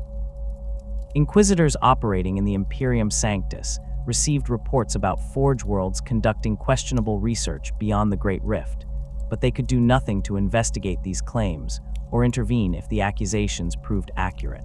This enforcement gap created situations where Forge Worlds engaged in activities that would normally trigger immediate inquisitorial response, yet they operated without consequences because the authorities who would punish such transgressions could not reach them.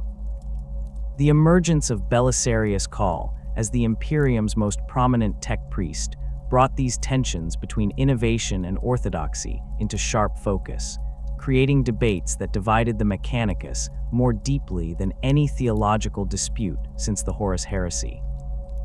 Cawl's work developing the Primaris Space Marines demonstrated capabilities that seemed to exceed what any orthodox tech priest should possess, raising questions about his methods that he declined to answer with the transparency that Mechanicus doctrine demanded. The Archmagos Dominus had spent 10,000 years working on this project in secret, conducting research that involved genetic manipulation, extensive testing on human subjects, and improvements to the Emperor's original Space Marine design that suggested Cawl believed he could surpass the work of the Master of Mankind himself. The scale of Cawl's achievement proved impossible to dismiss or ignore. The Primaris Space Marines demonstrated physical capabilities that exceeded their firstborn counterparts, with enhanced organs that provided superior strength, resilience, and combat effectiveness.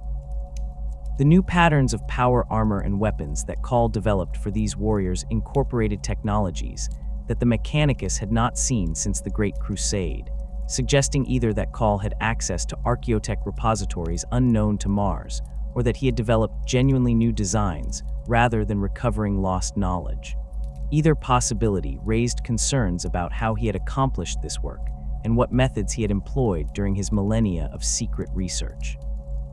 Cawl's supporters within the Mechanicus argued that his results justified his methods, that providing the Imperium with enhanced space marines during its darkest hour, since the Horus Heresy demonstrated that innovation served the Omnissiah's interests when conducted by tech priests of sufficient skill and devotion. They pointed out that Cawl had worked with Robute Guilliman's authorization, that the returned Primarch had not only approved the Primaris project, but actively deployed these new warriors throughout the Imperium. This endorsement from one of the Emperor's own sons provided political protection that made it difficult for Cawl's critics to push for investigation or censure, regardless of their concerns about his methodology. The opposition viewed Cawl as heretic in waiting, whose transgressions had been overlooked due to political expediency rather than genuine orthodoxy. They noted that his work involved genetic manipulation that violated prohibitions against creating new life forms, that his secrecy about research methods suggested he had something to hide, and that his apparent belief that he could improve upon the Emperor's designs demonstrated hubris that bordered on blasphemy. The fact that Cawl had conducted this research without Mars's oversight or approval for 10,000 years represented the kind of independence that the Mechanicus normally condemned as dangerous deviation from proper authority structures. His critics argued that allowing Cawl to operate without consequences would encourage other tech priests to pursue their own secret projects, undermining the doctrinal controls that prevented widespread tech heresy. The debate about Call extended beyond his specific case to broader questions about the Mechanicus's future direction. His success demonstrated that innovation could produce results that orthodox methodology struggled to match, challenging the fundamental premise that all true knowledge involved recovering lost wisdom rather than developing new understanding. If Call could create enhanced space marines that surpassed the originals, what did that say about the Mechanicus's insistence that humanity's golden age represented an unsurpassable peak? If secret research conducted without oversight could benefit the Imperium, why should the Mechanicus maintain the elaborate authorization and review processes that slowed all significant projects? These questions generated responses that revealed deep divisions within the Mechanicus about how to balance preservation of knowledge against the need for innovation in desperate times. Conservative factions argued that Call's case represented the exception that proved the rule, that his success did not justify abandoning safeguards that prevented far more tech priests from falling into genuine heresy. They maintained that the Mechanicus's conservative approach had preserved humanity's technological base through 10,000 years of warfare and crisis, that this achievement outweighed any short-term advantages that might come from relaxing doctrinal restrictions. The alternative, they warned, would lead to the kind of uncontrolled experimentation that had produced the Men of Iron and nearly destroyed humanity during the Age of Strife. Progressive elements within the Mechanicus seized on Call's example to advocate for reforms that would permit greater research flexibility while maintaining safeguards against genuine corruption. They proposed creating new frameworks for evaluating innovative research that focused on results and practical benefits rather than strict adherence to precedent, arguing that the Imperium's survival required adapting to new threats rather than relying solely on technologies developed millennia ago. These reformers pointed to the success of Primaris Space Marines as evidence that carefully managed innovation served the Emperor's interests, that the risks associated with new research could be controlled through proper oversight rather than blanket prohibition. The practical impact of these debates manifested in how individual Forge worlds approached research authorization and doctrinal interpretation.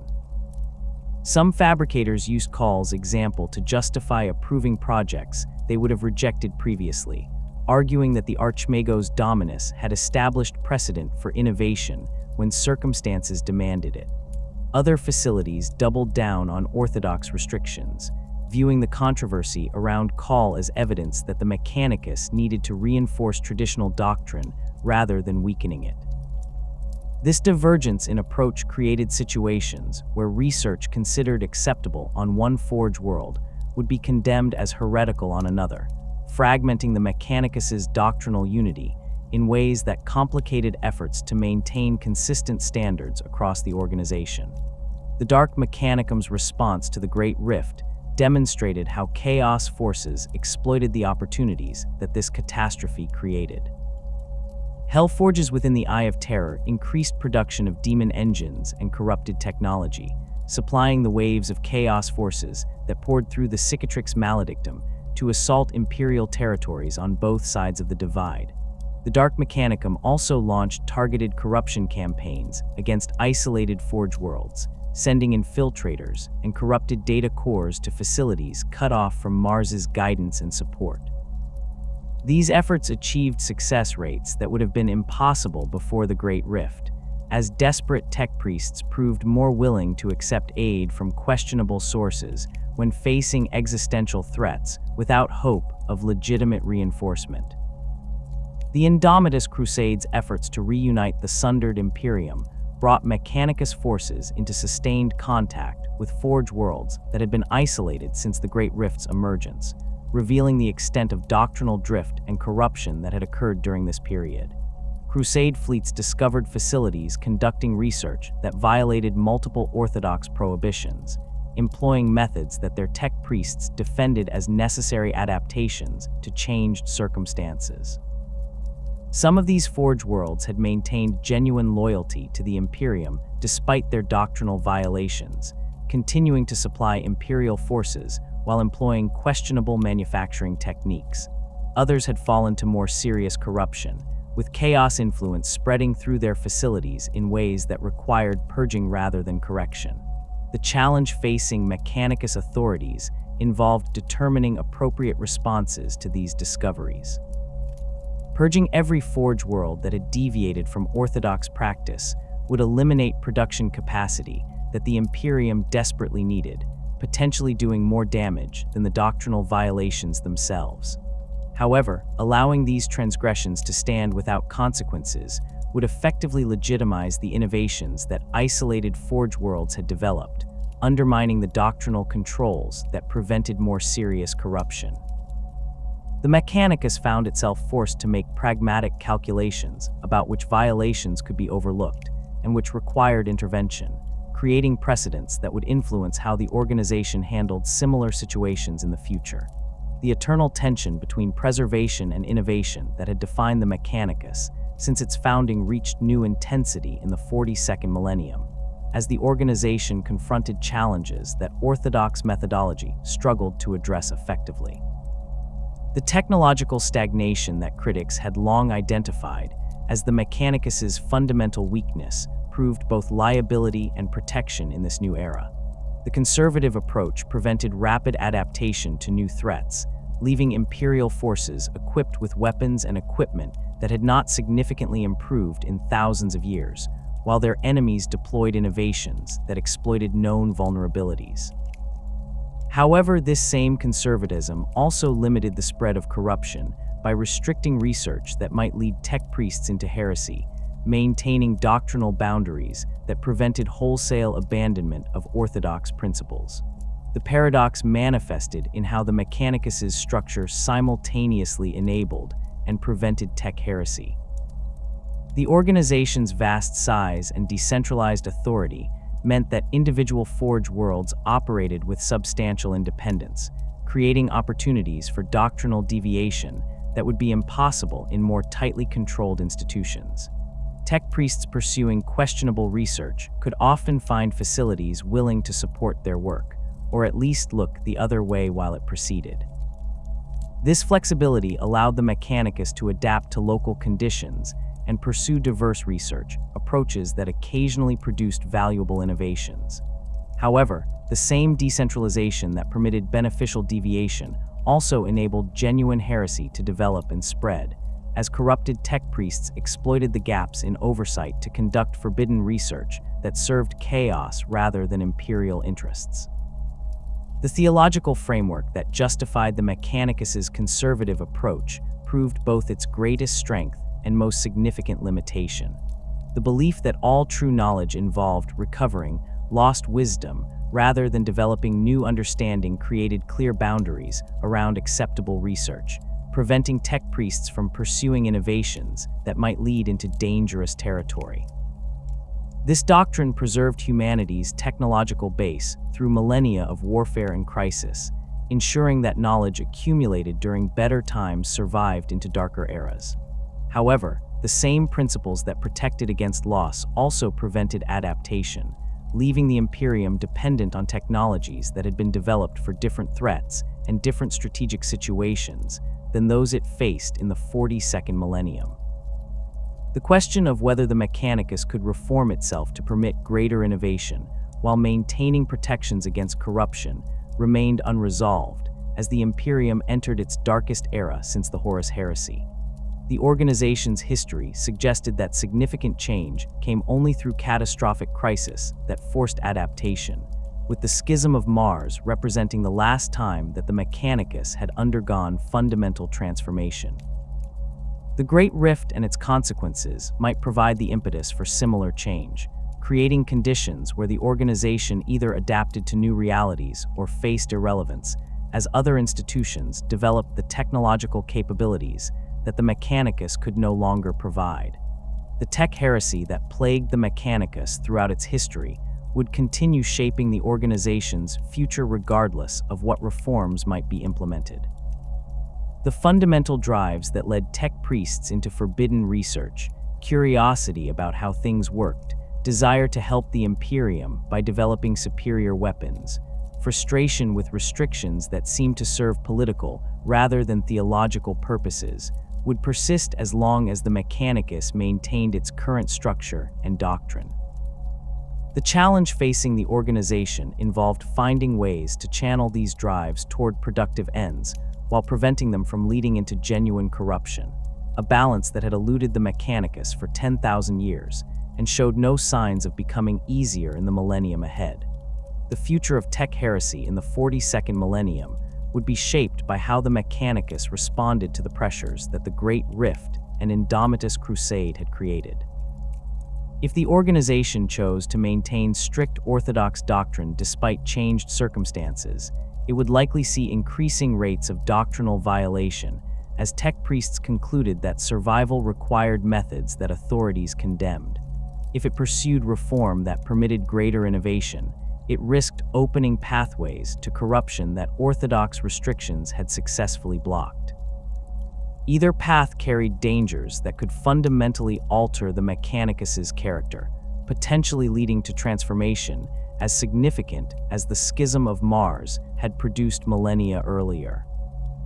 The tech priests who would navigate these challenges in the years ahead would determine whether the Adeptus Mechanicus emerged from this crisis stronger and more capable of serving the Imperium, or whether the organization fragmented into competing factions that pursued incompatible visions of what service to the machine god required in humanity's darkest hour.